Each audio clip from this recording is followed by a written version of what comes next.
இயேசுக்குள் மிக அன்பாக அழைக்கப்பட்ட அன்பு சகோதர சகோதரிகளே, மறுபடியும் இந்த வாரத்தில் முதல் நாள்ல நம்ம ஒரு குடும்பமாய் கூடி தேவனுடைய வசனங்களை நாம் தியானம் செய்ய தேவன் தந்த இந்த நேரத்துக்காக பிதாவாகிய தேவனுக்கும் ஆண்டவராகிய இயேசு கிறிஸ்துக்கும் நம் நன்றிகளை தெரிவித்துக் கொண்டு நம்முடைய பாடத்தை நம்ம போகலாங்க. என்னுடைய பாடத்துக்காக நான் தெரிந்து கொள்ளப்பட்ட வேத வசனம் அப்போஸ்தலர் நடபடிகள் 7ஆம் அதிகாரம் 26ஆம் வசனம். ஆக்ட் 7:26. அப்போஸ்தலர் 7ஆம் அதிகாரம் 26ஆம் வசனம்.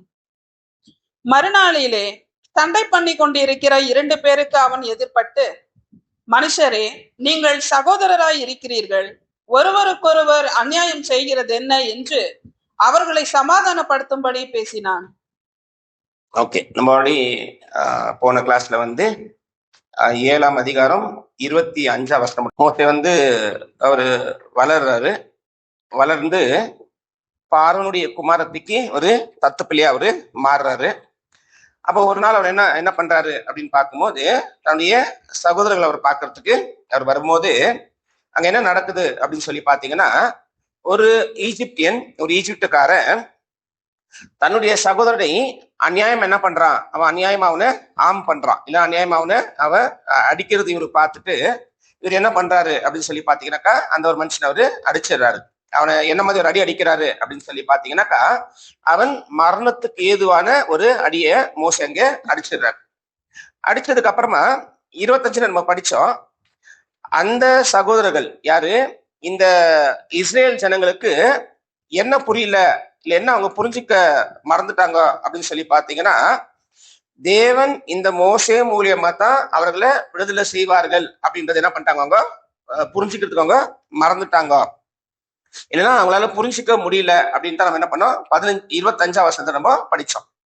இப்ப 26ல என்ன அப்படின்னு சொல்லி பாத்தீங்கன்னா, அடுத்த நாளிலே மோசே என்ன பண்றாரு, அவரை காண்பிக்கும் போது, இல்ல மோசே மறுபடியும் இந்த இஸ்ரேல் ஜனங்களை பார்க்கும்போது, இப்ப என்ன பிரச்சனை அப்படின்னு சொல்லி பாத்தீங்கன்னாக்கா, நேத்து வரும்போது ஈஜிப்டுக்காரனுக்கும் இஸ்ரேல்காரனுக்கும் ஒரு பிரச்சனை இருந்துச்சு.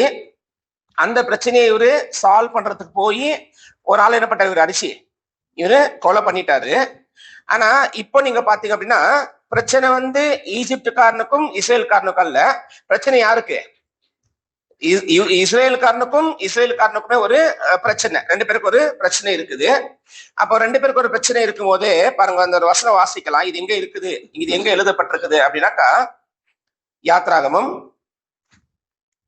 2ஆம் அதிகாரம் 13ஆம் வசனம். யாத்ராகமம் 2ஆம் அதிகாரம் 13ஆம் வசனம். அவன் மறுநாளிலும் வெளியே போன போது எபிரிய மனுஷர் 2 சண்டை பண்ணி கொண்டிருந்தார்கள். பாருங்க, எபிரியர் மனுஷர் 2 சண்டை பண்ணி கொண்டிருந்தார்கள். இப்ப இந்த ஒரு நிமிஷம், அந்த ஒரு சண்டை அப்படின்னு ஒரு வார்த்தை இருக்கு தெரியுங்களா, அது ஸ்டீஃபனும் எழுதுறாரு, இவரும் எழுதுறாரு. எங்கன்னா யாத்ராகமத்தில் இருக்கிறது தான் ஸ்டீஃபன் அங்க எழுதுறாரு. அப்ப இந்த ஒரு சண்டை அப்படின்ற அந்த ஒரு வார்த்தைக்கு என்ன அர்த்தம் இருக்குது அப்படின்னு சொல்லி பாத்தீங்கன்னாக்கா, கண்டினியூலி குவாரலிங். அப்பனா இது ஏதோ ஒரு டைம் ஏதோ பேசி அதுக்கு ஒரு தீர்வு கொண்டு வந்தாங்க, இல்ல, இங்க என்ன பண்ணி இருக்கிறாங்க, கண்டினியூஸா இந்த 2 சகோதரர்கள் கண்டினியூஸா என்ன பண்றாங்க, கண்டினியூஸ்லி குவாரலிங் அப்படின்ற ஒரு அர்த்தம் வருது. Disputing, fighting. அப்போ என்ன சொல்லலாம்னா, ஒரு சீரியஸான கான்ஃபிளிக்ட் 2 ஈப்ரூ சகோதரருக்குள்ள நடக்குது.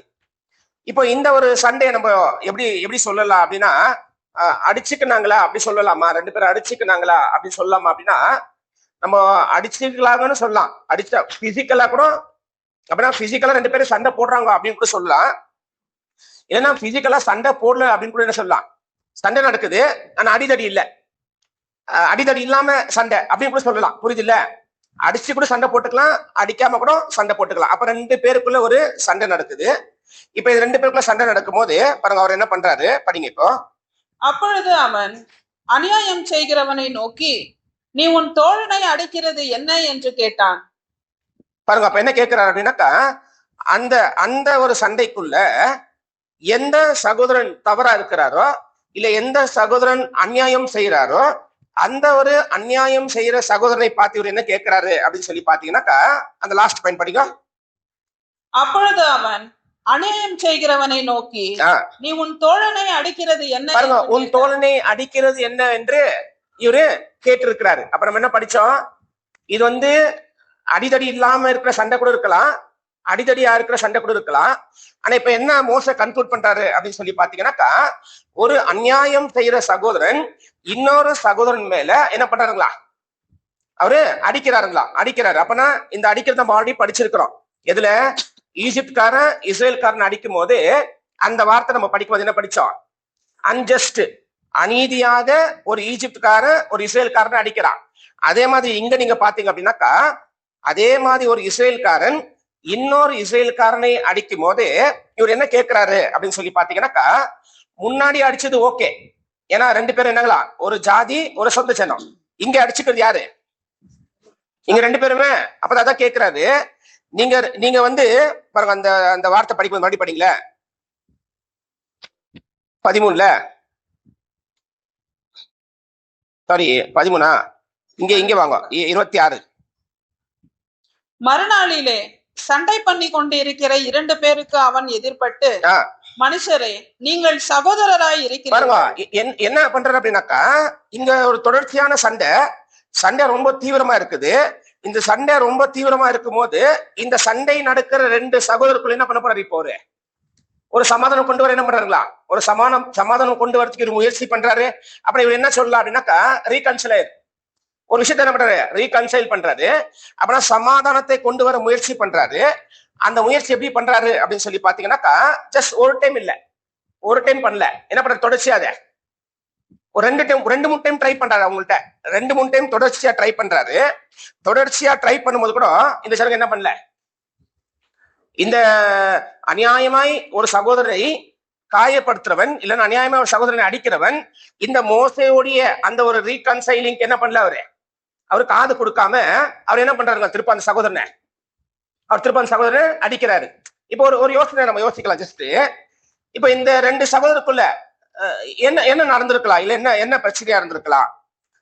என்னதான் பிரச்சனை இருந்தாலும், அந்த 2 சகோதரருக்குள்ள என்னதான் பிரச்சனை இருந்தாலும், அந்த 2 சகோதரர்கள் யாரு அப்படின்னாக்கா சகோதரர்கள் தானே. அப்படின்னா யாரு? எல்லாருமே யாருங்களா?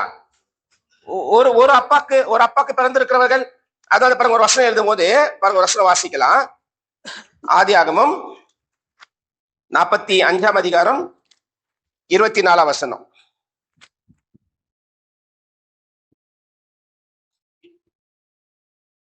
ஆதியாகமம் 45ஆம் அதிகாரம் 24ஆம் வசனம்.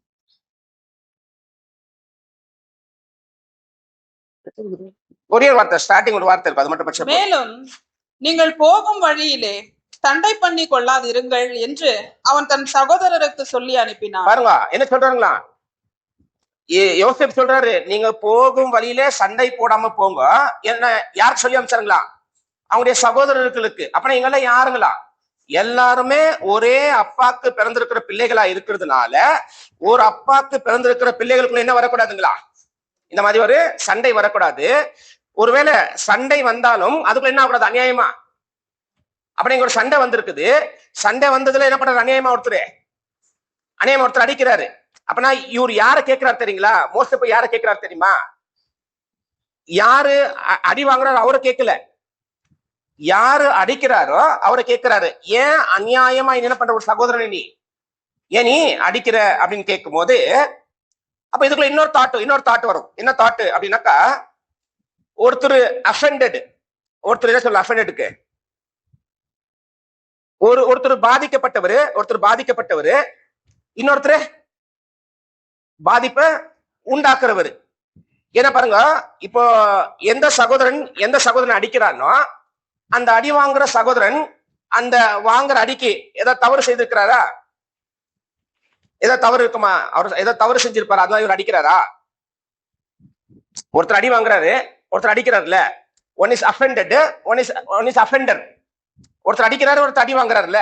இப்போ இந்த அடி வாங்குற சகோதரன் இந்த அடிக்கிற சகோதரனுக்கு விரோதமா எதனா பண்ணிருப்பாரான்னு கேட்கிறேன். எதனா பண்ணிருப்பாரா?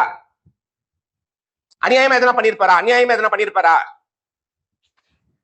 பாருங்க, ஒருவேளை அப்படி அநியாயமா பண்ணியிருந்தா மோசே என்ன சொல்ல மாட்டார், வந்து என்ன சொல்ல மாட்டாரு.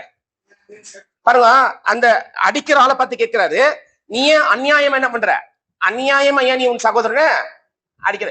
அப்பனா இந்த இந்த அஃபெண்ட் ஆனவரும் இந்த அஃபெண்டரும் ஒரு நியாயத்துல சண்டை போட்டு என்ன இருந்துக்கும், நியாயத்துல சண்டை போட்டுருந்தாக்கா, ஏன்னா நியாயத்துல என்ன ஆட்டோமேட்டிக்காவே ஒரு நியாயத்துல ஆட்டோமேட்டிக் என்ன வரும், எப்பயுமே ஒருத்தர் அடி வாங்குறது இருப்பாரு, ஒருத்தர் அடிக்கிற இருந்தே இருப்பார்ல. ஏன் என்ன ஆகும் தெரியுங்களா, பாருங்க, இந்த ஒரு ஆளு ஒரு நபருக்கு ஒரு சகோதரனுக்கு ஏதாவது ஒரு கெடுதல் பண்ணிட்டாக்கா அந்த கெடுதல் ஆறிடுமா, அந்த கெடுதல் குணமாயிடுமா. ஒரு இப்போ இங்க நீங்க நியாயமா எடுத்துக்கலாம், இந்த இடத்துல நீங்க நியாயமா எடுத்துக்கலாம். இந்த சகோதரன் தப்பு பண்ணியிருக்கிறாரு, இந்த சகோதரன் அடிக்கிறாருன்னு வச்சுக்கோங்களேன்.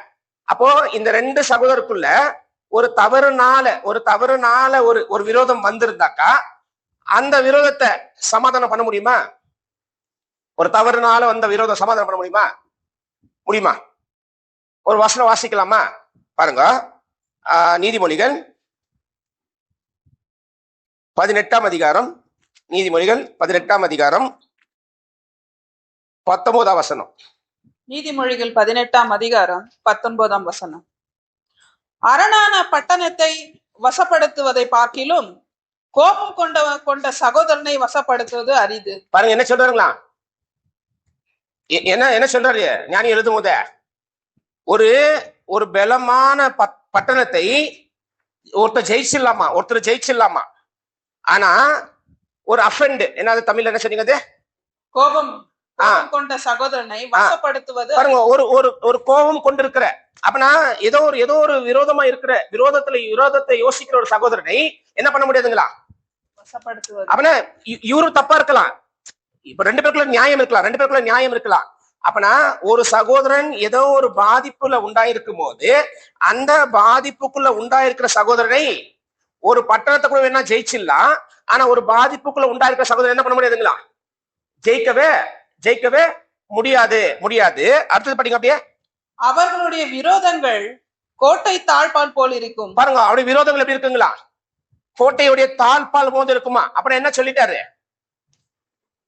ஒரு சகோதரன் பாதிக்கப்பட்டிருந்தால் அந்த சகோதரனுக்கு பாதிப்பு உண்டாக்கி இருக்கிற சகோதரன், அந்த சகோதரன் என்ன பண்ண முடியாது, அவரை ஜெயிக்கவே முடியாதுங்களா.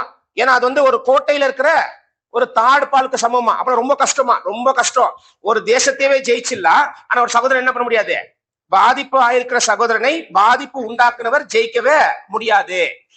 இப்போ இங்க இந்த தாட் அப்புறம் இந்த தாட் இங்க போட முடியுமா, ஏன்னா இங்க என்ன இருக்குது, அவர் என்ன பாதிப்பு உண்டாக்குனா நமக்கு தெரியாது, என்ன பாதிப்புனால இவர் கோபம் கொண்டு இருக்காரு நமக்கு தெரியாது, என்ன பாதிப்புனால இவர் அடிக்கிறாருன்னு கூட தெரியாது. ஆனா அங்க இருக்கிற ஸ்டேட்மெண்ட் என்ன ஆயிடுச்சு, என்ன டிக்ளேர் பண்ணுது, ஏன் உன் சகோதரனை நீ அநியாயமாய் ஒரு வார்த்தை எப்ப வருதோ அப்ப என்ன ஆயிடுக்குதுங்க, ஒரு நியாயம் இல்லாமல் ஒரு அநியாயமாய் ஒரு சகோதரன் மேல இந்த சகோதரன் அடிக்கும் போது என்ன கேட்கிறாரு மோசே, அந்த அடிக்கிற ஆளை போட்டு கேட்கிறாரு, ஏன் நீ அநியாயமாய். அப்ப என்ன இல்ல, இந்த அஃபெண்டருக்கு அந்த ஆள் மேல அஃபெண்ட் ஆகிறதுக்கு எந்த விதமான நியாயமான காரணம் இல்லாமல் ஏதோ ஒரு காரணத்தினால அவர் மேல அஃபெண்ட் ஆகும் போது மோசே என்ன பண்றாரு, இவரை பார்த்து ஒரு கேள்வி அவரு இங்க கேட்கிறாரு. அப்பனா நியாயத்தினால வந்திருக்கிற விரோதத்தை என்ன பண்ண முடியாது, அவ்வளவு ஈஸியா அதாவது காம்ப்ரமைஸ்ல கொண்டு வரவே முடியாது. சரி, இந்த டாக்டரின் இன்னொரு தாட், இது எல்லா காலத்துக்கும் அப்ளைடா, இந்த ஒரு தாட் எல்லா காலத்துக்கும் அப்ளைடா. எப்படின்னா ஒரு நியாயமான சகோதரன் இல்லைன்னா ஒரு பாதிக்கப்பட்ட சகோதரன், ஒரு பாதிப்பு உண்டாயிருக்கிற சகோதரன், இந்த பாதிக்கப்பட்ட சகோதரனை இந்த பாதிப்பு உண்டான சகோதரன் ஜெயிக்கவே முடியாது அப்படின்ற ஒரு தாட் படிச்சு இல்லைங்களா, இது எல்லா காலத்துக்கும் பொருந்துமான்னு கேட்கிறேன். எல்லா காலத்துக்கும் பொருந்துமா இது எந்த காலகட்டத்துக்கு பொருந்தும் இது கரெக்டா? அப்படின்னா இந்த சொல்லியிருக்கிற இந்த டாக்டரின் வந்து எல்லா காலகட்டத்துக்கு என்ன ஆகுறது இல்ல, இது பொருந்துறது இல்ல. அப்பனா இது எவ்வளவு காலகட்டம் மட்டும் நிக்கும் அப்படின்னாக்கா, இந்த ஸ்டேட்மெண்ட்டுக்கு என்னங்களா அகேன்ஸ்டா ஒரு ஸ்டேட்மெண்ட் என்ன ஆகுது, இப்போ அகேன்ஸ்டா ஒரு ஸ்டேட்மெண்ட் பாஸ் ஆகுது. இப்போ பாருங்க, அந்த ஸ்டேட்மெண்ட் நம்ம படிக்கலாம் பாருங்க, வாசிங்க வசனம். எபேசியர் 4ஆம் அதிகாரம், எபேசியர் 4ஆம் அதிகாரம் 31, 32. எபேசியர் 4ஆம் அதிகாரம் 31ஆம் வசனம் 32. சகல விதமான கசப்பும் கோபமும் மூர்க்கமும் கூக்குரலும் தூஷணமும் மற்ற எந்த துர்குணமும் உங்களை விட்டு நீங்க கடவுது. அப்ப என்ன சொல்றாரு அப்படின்னாக்கா, என்ன விதமான கசப்பு இருக்கட்டும், கோபம் இருக்கட்டும், ஈவில் ஸ்பீக்கிங் இருக்கட்டும், எதுவா இருந்தாலும் என்ன ஆகும், இதெல்லாமே உங்கள்ல இருந்தது நீங்க கடவுது.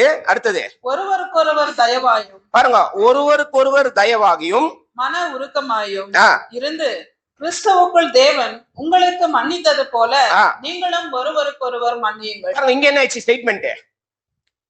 அப்படின்னா இங்க யாரு பாதிப்பு உண்டாக்குனாலும் சரி, யாரு பாதிப்பு அடைஞ்சாலும் சரி, இங்க நம்ம கொடுத்த ஸ்டேட்மெண்ட் என்ன சொல்லிட்டாரு அப்படின்னாக்கா, தேவன் எப்படி கிறிஸ்து இயேசுக்குள்ள உங்களை மன்னித்தாரோ அதே மாதிரி என்ன பண்ணுங்க, நீங்களும் ஒருத்தர் மன்னித்துக் கொள்ளுங்கள், மன்னித்துடுங்கள் ஒருத்தர். சரி, இப்ப பாருங்க, தேவன் நம்மளை மன்னித்தது ஃபர்ஸ்ட் புரியலாம். நம்மள தேவன் எப்படி மன்னிச்சாருன்னு. இப்போ தேவனுக்கு நம்ம தேவனுக்கு விரோதமா ஒண்ணுமே பண்ணலையா? அப்ப தேவனுக்கு என்ன பண்ணிருக்கோம், நம்ம நிறைய அவர் அஃபெண்ட் ஆகுற மாதிரி, அவருக்கு பாதிப்பு உண்டாக்குற மாதிரி என்ன பண்ணிக்கிறோம், நம்ம நிறைய காரியங்களை நம்ம செய்திருக்கிறோம். அப்படின்னா அவ்வளோ காரியங்களை நாம் அவருக்கு விரோதமாய் செய்திருந்தாலும் அவர் எப்படி பார்க்கணும் நம்மள? அவர் அஃபெண்டர் தானே. இப்ப நம்ம அடிக்கணும், அவரு நம்ம பண்ணிருக்க எல்லா காரியத்துக்கும் அவரை நம்மள அடிக்கணும் தானே. ஆனா என்ன பண்றாங்களா அவரு? அந்த ஸ்டேட்மெண்ட் நீதிமொழியில படிச்ச இல்ல. அப்ப அந்த ஸ்டேட்மெண்ட் என்ன ஆகுது? இப்போ அந்த ஸ்டேட்மெண்ட் தேவன் பண்றது இல்ல. தேவன் என்ன பண்ணிடுறாருங்களா? என்ன பாதிப்பு தேவனுக்கு நாம் உண்டாக்கி இருந்தாலும் அந்த எல்லா பாதிப்பு என்ன பண்றாரு அவர் எடுத்து அதெல்லாம் மறைச்சிட்டு அவர் என்ன பண்றாருங்களா, ஒரு மன்னிப்புன்னு சொல்றது ஒண்ணு அவரு இங்க காமிக்கிறது பாக்குறோம், மன்னிப்புன்னு கொடுக்கறது நம்ம பாக்குறோம். அது மாதிரி யாருனால பாதிக்கப்பட்டாலும் அந்த எல்லா பாதிப்புக்கு ஒரே தீர்வு என்ன அப்படின்னு பாத்தீங்கன்னாக்கா, தேவன் நம்மை மன்னித்தது போல நம்ம என்ன பண்ணணும், ஒருத்தர் நம்ம மன்னிச்சுட்டாக்கா அதுக்கு தீர்வு வந்துருது. அப்பனா நீதிமொழியில இருக்கிற ஸ்டேட்மெண்ட்டும் நாம் நம்பி இருக்கிற டாக்டரின் இல்ல நம்ம நடக்க போற டாக்டரின் இருக்கிற ஸ்டேட்மெண்ட் என்ன இருக்கு, கண்டிப்பா ரெண்டுக்குமே வித்தியாசங்கள் இருக்குது. இன்னொரு வசனம் வாசிக்கலாம் பாருங்க, கொலோசியர் 3ஆம் அதிகாரம், கொலோசியர் 3ஆம் அதிகாரம் 12-13.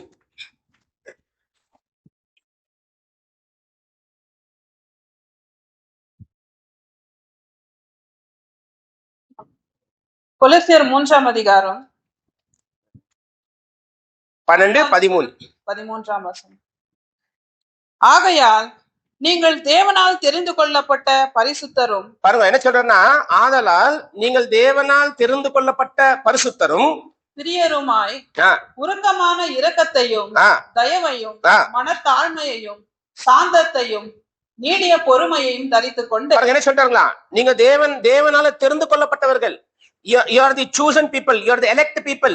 அப்பனா நீங்க தேவனால் தெரிந்து கொண்ட ஜனமா இருக்கிறதுனால நீங்க என்ன காமிக்கணும், நீங்க என்ன தரித்துக் கொள்ளணும், என்ன சொல்றாங்களா இங்க பாருங்க, bowels of mercy, kindness, humbleness of mind, meekness, long suffering. இதெல்லாம் என்ன பண்ணுங்களா, தேவனால் தெரிந்து கொள்ளப்பட்டவர்கள் இந்த எல்லா குணத்தை தரித்துக் கொள்ளணுமா? எல்லா குணத்தை தரித்துக் கொண்டு, அடுத்த வசனம், ஒருவரை ஒருவர் தாங்கி ஒருவர் பேரில் ஒருவருக்கு குறைபாடு உண்டாருங்க. ஒருவரை ஒருவர் தாங்கி ஒருவர் பேர் ஒருவருக்கு குறைபாடு உண்டானால், குறைபாடு இருந்தாலும் கிறிஸ்து உங்களுக்கு மன்னித்தது போல ஒருவருக்கொருவர் மன்னியுங்கள். அவ்வளவுதான் சொல்றாங்களா, கிறிஸ்து உங்களை மன்னித்தது போல ஒருவர் என்ன பண்ணிடுங்க. நீங்க ஒருவேளை உங்களுக்கு காரணமே இருக்குது, இப்போ எனக்கு பாதிப்பு உண்டாயிடுச்சு, அப்படின்னா எனக்கு காரணமே இருக்குது, நான் கோவப்படுறது என்ன இருக்குது, எனக்கு காரணமே இருக்குது. அப்ப என்ன சொல்றாங்களா, ஒருவேளை அப்படி இருந்தாலும் நீங்க என்ன பண்ணாதீங்க, என்ன அந்த பாயிண்ட் படிங்க திருப்ப, ஒருவரை ஒருவர் தாங்கி ஒருவர் பேரில் ஒருவருக்கு குறைபாடு, பாருங்க, ஒருவர் பேரில் ஒருவருக்கு குறைபாடு இருந்தாலும், அப்படி எனக்கு ஒரு குறைபாடு இருக்குது, இவரால எனக்கு குறைபாடு, அவரால் எனக்கு குறைபாடு, அவரால் எனக்கு குறைபாடு, ஒருவேளை குறைபாடு இருந்தாலும் என்ன பண்ணுங்களா, கிறிஸ்து நம்மளுக்கு மன்னித்தது போல நம்ம என்ன பண்ணிடணும், ஒருத்தர் நம்ம மன்னிச்சிடணும். அப்படின்னா அந்த நடந்த ஆக்ட் ஒரு அநியாயமான ஆக்ட். அப்பனா அந்த சகோதரன் இன்னொரு சகோதரனை காரணம் இல்லாமல் அநியாயமா அடிக்கிறான். ஆனா ஒரு சகோதரன் நியாயமா என்ன பண்ணலாம், நியாயமா ஒரு சகோதரன், பாதிக்கப்பட்ட சகோதரன், பாதிப்பு உண்டாக்குற சகோதரன் கிட்ட நியாயமா என்ன பண்ணலாம், அவரே நிக்கலாம், அவரு கூட நிக்கலாம், இல்லைன்னா அவருக்கு எதிர்த்து நிக்கலாம். அப்போ இந்த பாதிப்பு உண்டாக்குறவன் என்ன பண்ண முடியாது, ஒருபோதும் அவரை வெல்லவே முடியாது. இந்த பாயிண்ட் எல்லாமே அந்த காலகட்டத்தில் ஆயிடுச்சு. அப்ப அந்த மாதிரி நம்ம காலகட்டத்தில் என்ன பண்ண முடியாது, நம்ம எனக்கு அவர் இப்படி பண்ணிட்டாரு, எனக்கு அவர் அப்படி பண்ணிட்டாரு அப்படின்னு சொல்லி காரணங்கள் நம்ம காமிக்கவே முடியாது. ஒருவேளை அவர் எப்படி பண்ணியிருந்தாலும் என்ன பண்ணியாகணும், நம்ம என்ன பண்ணி ஆகணுங்களா? நம்ம அதை மன்னிச்சுதான் ஆகணும். ஏன் அதை மன்னிக்கணும் அப்படின்னாக்கா, இன்னொரு வசனம் வாசிக்கிறார். இன்னொரு வசனம் இருக்கு பாருங்க, வசனம் வாசிக்கலாம். 1 கொரிந்தியர் 6ஆம் அதிகாரம் 7ஆம் வசனம். 1 கொரிந்தியர் 6ஆம் அதிகாரம் 7ஆம் வசனம். நீங்கள் ஒருவரோட ஒருவர் வழக்காடுகிறது எவ்விதத்திலும் குற்றமாய் இருக்கிறது. பாருங்க என்ன சொல்லிட்டாருனாக்கா, நீங்க ஒரு சகோதரனுக்கு விரோதமா ஒரு வழக்கு கொண்டு வந்தால் என்னத்தான்?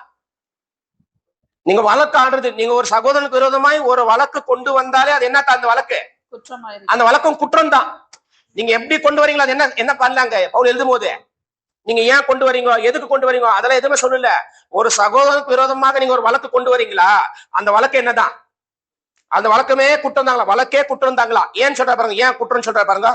அப்படி செய்கிறதை விட நீங்கள் ஏன் அநியாயத்தை சகித்துக் கொள்ளுகிறீர்கள்? அப்ப என்ன பண்ணணும்? ஆக்சுவலி ஒரு உண்மையான தேவ மனுஷன் என்ன பண்ணணும்? நீ ஒரு சகோதரன் மேல ஒரு வழக்கு கொண்டு வரதுக்கு பதிலா நீ அதோட என்ன பண்ணலாம்? அநியாயத்தை சகித்துக் கொள்ளுங்க. இப்போ உனக்கு தான் அநியாயம் நடந்துச்சு, அநியாயமா உனக்கு தான் நடந்துச்சுன்னு வச்சுக்கோங்களேன். அப்ப உனக்கு அநியாயம் நடந்திருந்தாலும் நீ அது என்ன பண்ணக்கூடாது? வழக்கா நீ வழக்கா கொண்டு வரக்கூடாதுங்களா? ஏன் என்ன சொல்லிட்டாருங்களா?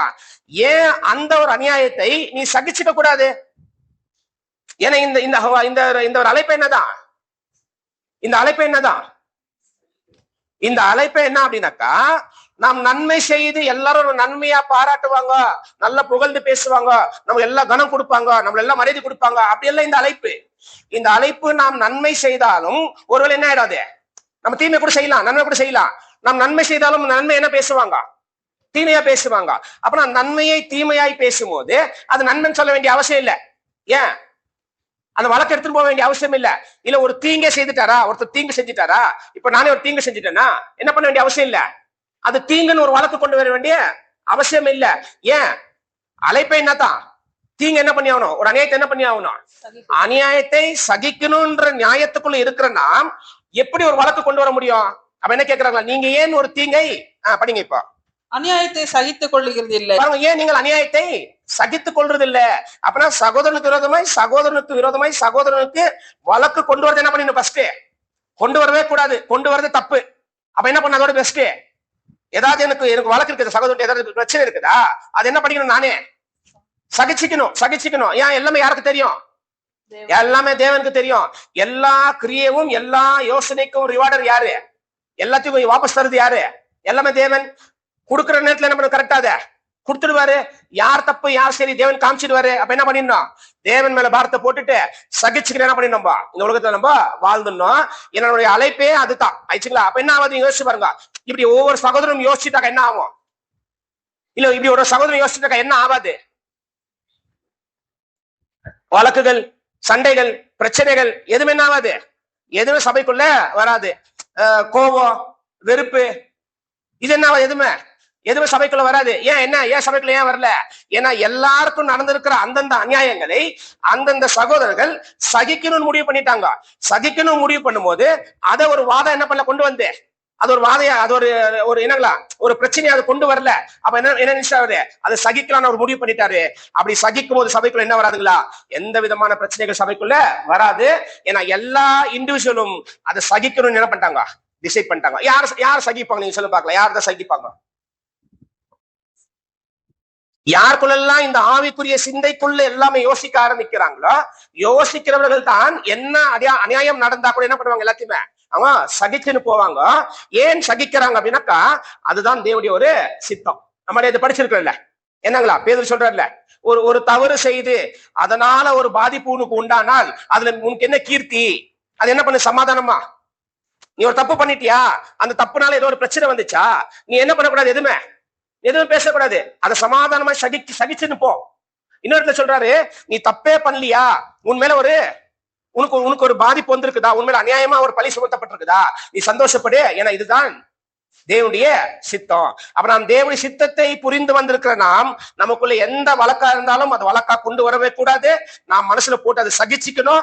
ஒருவேளை சகிக்க முடியல அப்படின்னாக்கா அது வழக்காய் கொண்டு வரவங்க எல்லாம் என்ன ஆயிட்டாங்க? சகிக்க முடியாதுங்க. அப்படியே அங்க படிக்கும்போது சொல்ற பாருங்க இன்னொரு விஷயம் கூட. அப்படியே ஏன் நஷ்டத்தை பொறுத்து கொள்ளுகிறது? பாருங்க, ஏன் நஷ்டத்தை பொறுத்துக் கொள்வதில்லை? அப்புறம் இதெல்லாம் ஒரு நஷ்டம் ஆயிடுச்சு, என்ன பண்ணுங்களா? அதை நம்ம பொறுத்து கொள்ளணும் தானே. நஷ்டத்தை நாம் பொறுத்து கொள்ளணும். அப்பனா சகிக்க கத்துக்கணும், நஷ்டத்தை நாம் பொறுக்க கத்துக்கொள்ளணும். அப்பனா தேவனுக்கு சமர்ப்பணம் செய்திருக்கிறவங்க கண்டிப்பா என்ன பண்ண மாட்டாங்க, எந்த ஒரு விஷயத்தை என்ன பண்ண மாட்டாங்க, கொண்டு வரவே மாட்டாங்க. எல்லாம் என்ன பண்ணிப்பாங்க, உள்ள போட்ட சகிச்சுக்கின்னு அவங்க வாழ்ந்துக்குவாங்க. அப்பனா அங்க நடந்ததுக்கும் வசனம் சொல்லப்பட்டிருக்கிறதுக்கும் கண்டிப்பா என்ன இருக்குது, ரெண்டுக்குமே வித்தியாசம் இருக்குது. அங்க ஏன் ஒரு சகோதரன் இன்னொரு சகோதரன் அடிக்கிறாருன்னு பாத்தீங்கன்னாக்கா, ஒரு அநியாயம், அந்த சகோதரன் அநியாயம் பண்ணல, ஆனா அநியாயம் பண்ணாம இருக்கிற அந்த சகோதரனை இந்த ஆளு அநியாயமாய் அடிக்கிறது தான் என்ன பண்றாரு, மோச போயிட்டாங்க. ஏன் சகோதரா, அவன் உன் சகோதரன் தானே, நீங்க எல்லாமே சகோதரர்கள் தானே. அப்ப நீங்க எல்லாமே சகோதரர்களா இருக்கும் போது ஏன் ஒரு அநியாயமா ஒருத்தர் என்ன பண்ற, நீ ஏன் அநியாயமா ஒருத்தர் நீ அடிக்கிற அப்படின்னு சொல்லிட்டு என்ன பண்றாங்களா, இவரங்க ஒரு கேள்வி கேட்கறது நம்ம பாக்குறோம். அப்ப அந்த கேள்வி கேட்கும் போது இப்ப பாருங்க, நெக்ஸ்ட் என்ன ஆகுது, இந்த கேள்வினால என்ன ஆகுது அப்படின்னு பாருங்க. இங்க வந்துருங்க. பிறனுக்கு அநியாயம் செய்தவன் அவனை பிடித்து தள்ளி எங்கள் மேல அதிகாரியாகவும் நியாயாதிபதியாகவும் உன்னை ஏற்படுத்தினவன் யார்? பாருங்க. அப்பனா என்னன்னா, இந்த அட்டாக்கர் இருக்கிற அட்டாக்கர், அந்த அட்டாக்கருடைய டிசைர் என்ன அப்படின்னு சொல்லி பாத்தீங்கன்னாக்கா, மோசஸுடைய இந்த ஒரு ரீகன்சிலேஷன் என்ன பண்ணல, அவருக்கு யார் அட்டாக் பண்றாரோ அந்த அட்டாக்கருடைய டிசைர், அவருடைய ஆசை என்ன அப்படின்னாக்கா, மோசே ரீகன்சைல் பண்றது. மோசே இந்த மாதிரி ஒரு என்ன சொல்லலாம், ரீகன்சைலுக்கு தமிழ்ல ரீகன்சைலுக்கு என்ன சொல்லலாம், அங்க இருக்காங்க. சரி, நான் ஒரு வருஷம் இல்ல, நான் ஒரு வருஷம் சொல்றேன், வருஷம் படிச்சிருங்க. அந்த ரீகன்சைலுக்கு வார்த்தை என்னன்னு கேட்கிறோம். 2 கொரிந்தியர் 5ஆம் அதிகாரம் 18ஆம் வசனம். 2 கொரிந்தியர் 5:18. 2 கொரிந்தியர் 5ஆம் அதிகாரம் 18ஆம் வசனம். இவையெல்லாம் தேவனாலே உண்டாயிருக்கிறது, அவர் இயேசு கிறிஸ்துவை கொண்டு நம்மை தம்மோட ஒப்புவராக்கி. ஒப்புவர் என்னங்களா, ஒப்புவர் இல்ல ஒப்புவதலா, சமரசம். ஆக்சுவலி ரீகன்சைல் அப்படின்னாக்கா சமரசம். அப்பனா இப்போ எந்த மனுஷன் அநியாயமா இருக்கிறானோ அந்த மனுஷனுக்கு என்ன இஷ்டம் இல்ல, அநியாயமா இருக்கிற மனுஷனுக்கு சமரசத்துல என்ன இல்ல, ஒப்புரவு ஆக்குதல் இஷ்டம் இல்ல, அவருக்கு சமரசம் பண்றதுல அவருக்கு இஷ்டம் இல்ல. அப்பனா சமரசம் பண்றதுக்கு இஷ்டம் இல்லாம இருக்கிறதுனால அவர் என்ன பண்றாரு அப்படின்னு சொல்லி பாத்தீங்கன்னாக்கா, மோசே என்ன பண்றாரு, அவரு மோசே அவர் தள்ளி விட்டுறாரு. ஏன்னா அவருக்கு என்ன ஆகல, என்ன இஷ்டம் இல்ல அவருக்கு, சமரசம் ஆகுறதுல பாருங்க. இப்போ சமரசம் என்ன ஆயிடும், காம்ப்ரமைஸ் என்ன ஆகும், அதான் சமாதானம் தான். காம்ப்ரமைஸ் ஆயிட்டா என்ன ஆகும் கேக்குறேன், என்ன ஆகும், ஆமாதா, கரெக்ட். வேற என்ன, இப்ப இவர் ஏன் சமரசம் ஆக மாட்டேன்றாரு, இவர் ஏன் காம்ப்ரமைஸ் ஆக மாட்டேன்றாரு, ஏன்னா தப்பு அவருதா, அடி வாங்குற ஆள் தப்பா, யாருடைய தப்பு, அடிக்கிற ஆள் தானே தப்பு, அடிக்கிற ஆள் தான் அடிச்சுன்னு இருக்கிறார், நேம் அடிக்கிறாரு. இப்ப யாரு மோசையை தள்ளி விட்டது, அடி வாங்குறாள் அல்ல, யாரு அடிக்கிறார் அவர் தான் என்ன பண்றாரு, மோசைய. அப்புறம் என்னங்களா, நீ எங்க மத்தியில ஒப்புறம் என்ன பண்ணாது, நீ ஒப்புரல் நீ பாருங்க. இதுல இன்னொரு கேரக்டர் என்ன அப்படின்னாக்கா, எந்த சகோதரர்களா இருந்தாலும் சரி, இன்னொரு சகோதரர்கள் அவங்களுக்குள்ள ஒரு மன வருத்தம், ஒரு கசப்பு, ஏதோ ஒரு பிரச்சனை இருக்கும் போது இன்னொரு சகோதரர்கள் என்ன பண்ணணும், உண்மையான சகோதரர் என்ன பண்ண, ஆக்சுவலி ஒரு உண்மையான சகோதரர் என்ன பண்ணணும், அதானே 2 பேருக்கும் ஒப்புரல் ஆக்கணும்ல, 2 பேருக்குள்ள சமரசமாக்கி ஒப்புரலாக்கி 2 பேருமே சகோதரர்கள் என்ற அந்த அன்புக்குள்ள கொண்டு வரணும் தானே. அதுதானே தேவ மனுஷன் எல்லாரும் பண்றது. நமக்கு என்ன இருக்குது, வசனம் சொல்லும் போது one who shows என்னங்களா discontent among the brethren, அவ ஈவில், அவரு அப்படியே ஒரு பிரச்சனை, சகோதரர்களுக்குள்ள பிரச்சனை இருக்குது, இன்னொருத்தர் 3ஆவது உள்ள வந்துட்டு அவர் இன்னும் கொஞ்சம் என்ன பண்றாரு, கொஞ்சம் எக்ஸ்ட்ரா கொஞ்சம் போட்டு போறாரு. அப்ப என்ன இன்னும் புரியல, அது மாதிரி சகோதரன் இல்ல, அவரெல்லாம் சகோதரன் இல்ல ஃபர்ஸ்ட் ஆஃப் ஆல். அப்பனா ஒரு உண்மையான சகோதரன் யாரு அப்படின்னாக்கா, ஒரு பிரச்சனைக்குள்ள சுமூகமான ஒரு முடிவு என்ன பண்ணும், கொண்டு வந்து 2 சகோதரன் என்ன பண்ணும், சமாதானம் ஒப்புரல் ஆக்கணும், 2 பேரும் ஒத்து போகணும். அந்த மாதிரி ஒப்புரல் யார் ஆக்குறாரோ அவர் சகோதரன். அப்ப இவர் என்ன பண்றாரு, மோசே நீங்கள் சகோதரர்கள் தானே, நீங்க சகோதரர்கள் தானே, அப்ப நீங்க சகோதரர்கள் தானே, நீ ஏன் அநியாயமா அவர் அடிக்கிறேன்னு சொல்லும் போது, இந்த அநியாயமா அடிக்கிறவர் ஏன் மோசையை தள்ளி விட்டாரு, ஏன் மோசையை தள்ளி விட்டாரு. இப்போ ஒரு ஒப்புரல் ஆயிட்டு இருந்தாக்கா என்ன ஆயிருக்கும், சரிப்பா நான் விட்டுறேன் அப்படின்னு சொன்ன என்ன ஆயிருக்கும், நான் அடிக்கிறது இல்லை அப்படின்னு சொன்ன என்ன ஆகும் கேக்குறேன், இவருடைய பாயிண்ட் ஆஃப் என்ன, நான் அக்செப்ட் பண்ண சரி நான் அடிக்கிறது இல்லை அப்படின்னு என்ன ஆயிடும்? ஏன்னா சொன்னது கரெக்ட் ஆயிடுச்சு இல்ல? என்ன சொன்னாரு? நீ ஏன் அநியாயமா அடிக்கிற அப்படின்னு சொல்லும் போது, இப்ப மோசே நீ அநியாயமா அடிக்கிற அப்படின்னு சொல்லி போய் ஸ்டாப் பண்ணிட்டாருனாக்கா, அவர் சொல்லி இவர் ஸ்டாப் பண்ணிட்டா என்ன ஆயிடும்? அவர் சொன்னது அநியாயம், அவர் பண்ணது அநியாயம் ஆயிடும் இல்ல? அப்ப என்ன பண்றாரு இவர் பண்றது அநியாயம் இல்ல அப்படின்றதுக்கு அவர் என்ன பண்றாரு? திருப்பா சொல்றவரே தள்ளி விடுறாரு. நீ ஏன் சொல்ற, நீ என்ன பண்ணு? அப்புறம் என்ன, மோசே கொடுக்கிற அந்த ஒரு ஒப்புரவாதலை இல்ல அந்த ஒரு என்ன சொன்னீங்க சமரசத்தை அந்த மனுஷன் என்ன பண்ணல, ஏற்றுக்கொள்ளல. ஏன் அந்த மனுஷன் ஏற்றுக்கொள்ளல அப்படின்னாக்கா, ஒருவேளை ஏற்றுக்கொண்டா அவருடைய நிலைப்பாடு என்ன ஆயிடும்? அவருக்கு என்ன நிலைப்பாடு கொடுக்கப்பட்டிருக்குதோ அந்த நிலைப்பாடு தப்பாயிடும். அப்ப நான் ஒரு அநியாயக்காரன் அந்த அக்செப்டன்ஸ் என்ன நான் அக்செப்ட் பண்ணிக்கிற மாதிரி ஆயிடும். அப்ப என்ன பண்றாரு? அதனால மோசே அவரு தள்ளி விட்டாரு. இதே மாதிரி தான் பாருங்க. அப்பனா சகோதரருக்குள்ள பிரச்சனை இருக்குது, சகோதரருக்குள்ள அநியாயம் நடக்குது. அநியாயம் நடக்கும் போது இதே மாதிரி ஒரு மீட்பர் வந்தாரு, அந்த மீட்பர் தான் நம்ம வருஷம் படிச்சோம், அது வாசிங்க. அப்ப இவர் யாரு அப்படின்னாக்கா, எல்லாத்தையுமே ஒப்புரலாக்குறவரு, எல்லாத்துக்குமே சமாதானம் தருவாரு, எல்லாத்தையுமே சமரசம் பண்றவர் யாரு அப்படின்னாக்கா நம்முடைய ஆண்டவராகிய இயேசு கிறிஸ்து. அப்பனா அங்க மோசையை அக்செப்ட் பண்ணல. எந்த மோசையை வேண்டான்னு அக்செப்ட் பண்ணாம ரிஜெக்ட் பண்ணிட்டாங்களோ அதே மோசை என்ன பண்றாங்க? திருப்புவாங்க. தேவன் அதே மோசையை அவங்களுக்கு மீட்பராய் கொண்டு வராரு. அதே போல இங்கேயும் இயேசுவை ரிஜெக்ட் பண்ணிடுறாங்க. ரிஜெக்ட் பண்ண அதே இயேசு என்ன பண்ற? திருப்பா தேவன் அவங்களுக்காகவும் கொண்டு வராரு. ஆனா மோசே பண்ண அந்த ஒரு சமரசமும் அந்த ஒரு ரீகன்சைல் பண்றீங்களா, அந்த ரீகன்சைலும் அவங்க ரிஜெக்ட் பண்ண மாதிரி இப்ப இருக்கிற தேவஜனம் என்ன பண்ணக்கூடாது? ரிஜெக்ட் பண்ணக்கூடாது. அதாவது வசனம் படிங்க இப்போ, 2 கொரிந்தியர் 5ஆம் அதிகாரம், 2 கொரிந்தியர் 5ஆம் அதிகாரம் 18ஆம் வசனம். இவையெல்லாம் தேவனாலே உண்டாயிருக்கிறது, அவர் இயேசு கிறிஸ்துவை கொண்டு நம்மை தம்மோட ஒப்புவராக்கி. பாருங்க என்ன பண்ணலாம்? இயேசு கிறிஸ்துவை கொண்டு தம்மோட என்ன பண்ணிடலாம்? எல்லாருமே ஒப்புரவாக்கிட்டாங்களா? எல்லாருமே சமரசம் கொண்டு வந்துட்டாங்களா எல்லாத்துக்குமே? அப்ப எல்லாம் இப்ப என்ன நமக்கு தேவனுக்கு ஒரு பெரிய பிரச்சனை, பெரிய ஆர்குமெண்ட் என்னங்களா? என்ன சொல்லலாம்? Continuous quarrelling, continuous fighting. யாருக்கு? எனக்கும் தேவனுக்கும். இப்ப என்ன பண்றாரு இயேசு?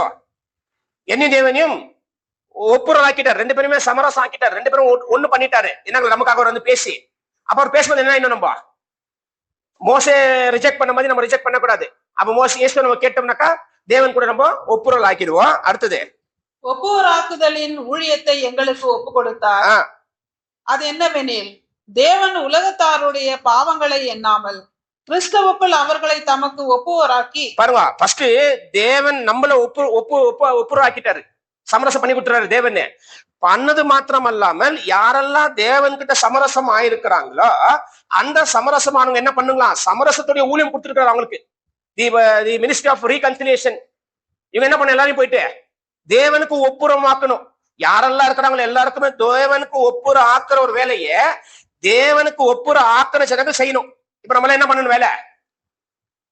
என்ன வேலை செய்யணும்? நம்ம ஃபர்ஸ்ட் தேவனுக்கு ஒப்புரல் ஆயிடணும், தேவன்கிட்ட சமரசம் ஆயிடணும் ஃபர்ஸ்ட். அப்ப என்ன பண்ணணும்? எல்லாருமே தேவன் கிட்ட நம்ம ஒப்புரல் ஆக்குறதுக்கு உண்டான ஊழியங்களை நம்ம எல்லாருமே செய்யும் போது எல்லா ஜனங்களும் என்ன ஆடுவாங்க? தேவனுக்கு விரோதமா இருக்கிறவங்க எல்லாருமே தேவனுக்கு ஒப்புரல் ஆயிட்டு தேவன்கிட்ட சமரசம் ஆயிட்டு தேவனுடைய ஜனமாய் அவங்க மாறிடுவாங்க. அப்ப நான் மோசேக்கு அந்த ஜனங்கள் என்ன ரிஜெக்ட் பண்ணாங்களோ அதை நம்ம என்ன பண்ணக்கூடாது? நம்ம ரிஜெக்ட் பண்ணவே கூடாது. அப்ப நெக்ஸ்ட் நீங்க அங்க பாத்தீங்க அப்படின்னாக்கா படிங்க சார், திருப்பாது 27. ஆமா 27. பிறனுக்கு அநியாயம் செய்தவன் அவனை பிடித்து தள்ளி எங்கள் மேல அதிகாரியாகவும் நியாயாதிபதியாகவும் உன்னை ஏற்படுத்தினவர் யார்? பாருங்க, இப்போ இந்த ஒரு பாயிண்ட் இவர் எங்க எடுத்து எழுதுறாரு அப்படின்னு சொல்லி பாத்தீங்கன்னாக்கா, அதை நம்ம எழுதுறதுக்கு முன்னாடி அதை நம்ம படிக்கிறதுக்கு முன்னாடி இந்த இஸ்ரேல் ஜனங்கள் என்ன பண்ணிட்டாங்க? மோசையை ரிஜெக்ட் பண்ணிட்டாங்க அப்படின்னுட்டு அதே 7ஆம் அதிகாரம் 35ஆம் வசனம் படிங்க.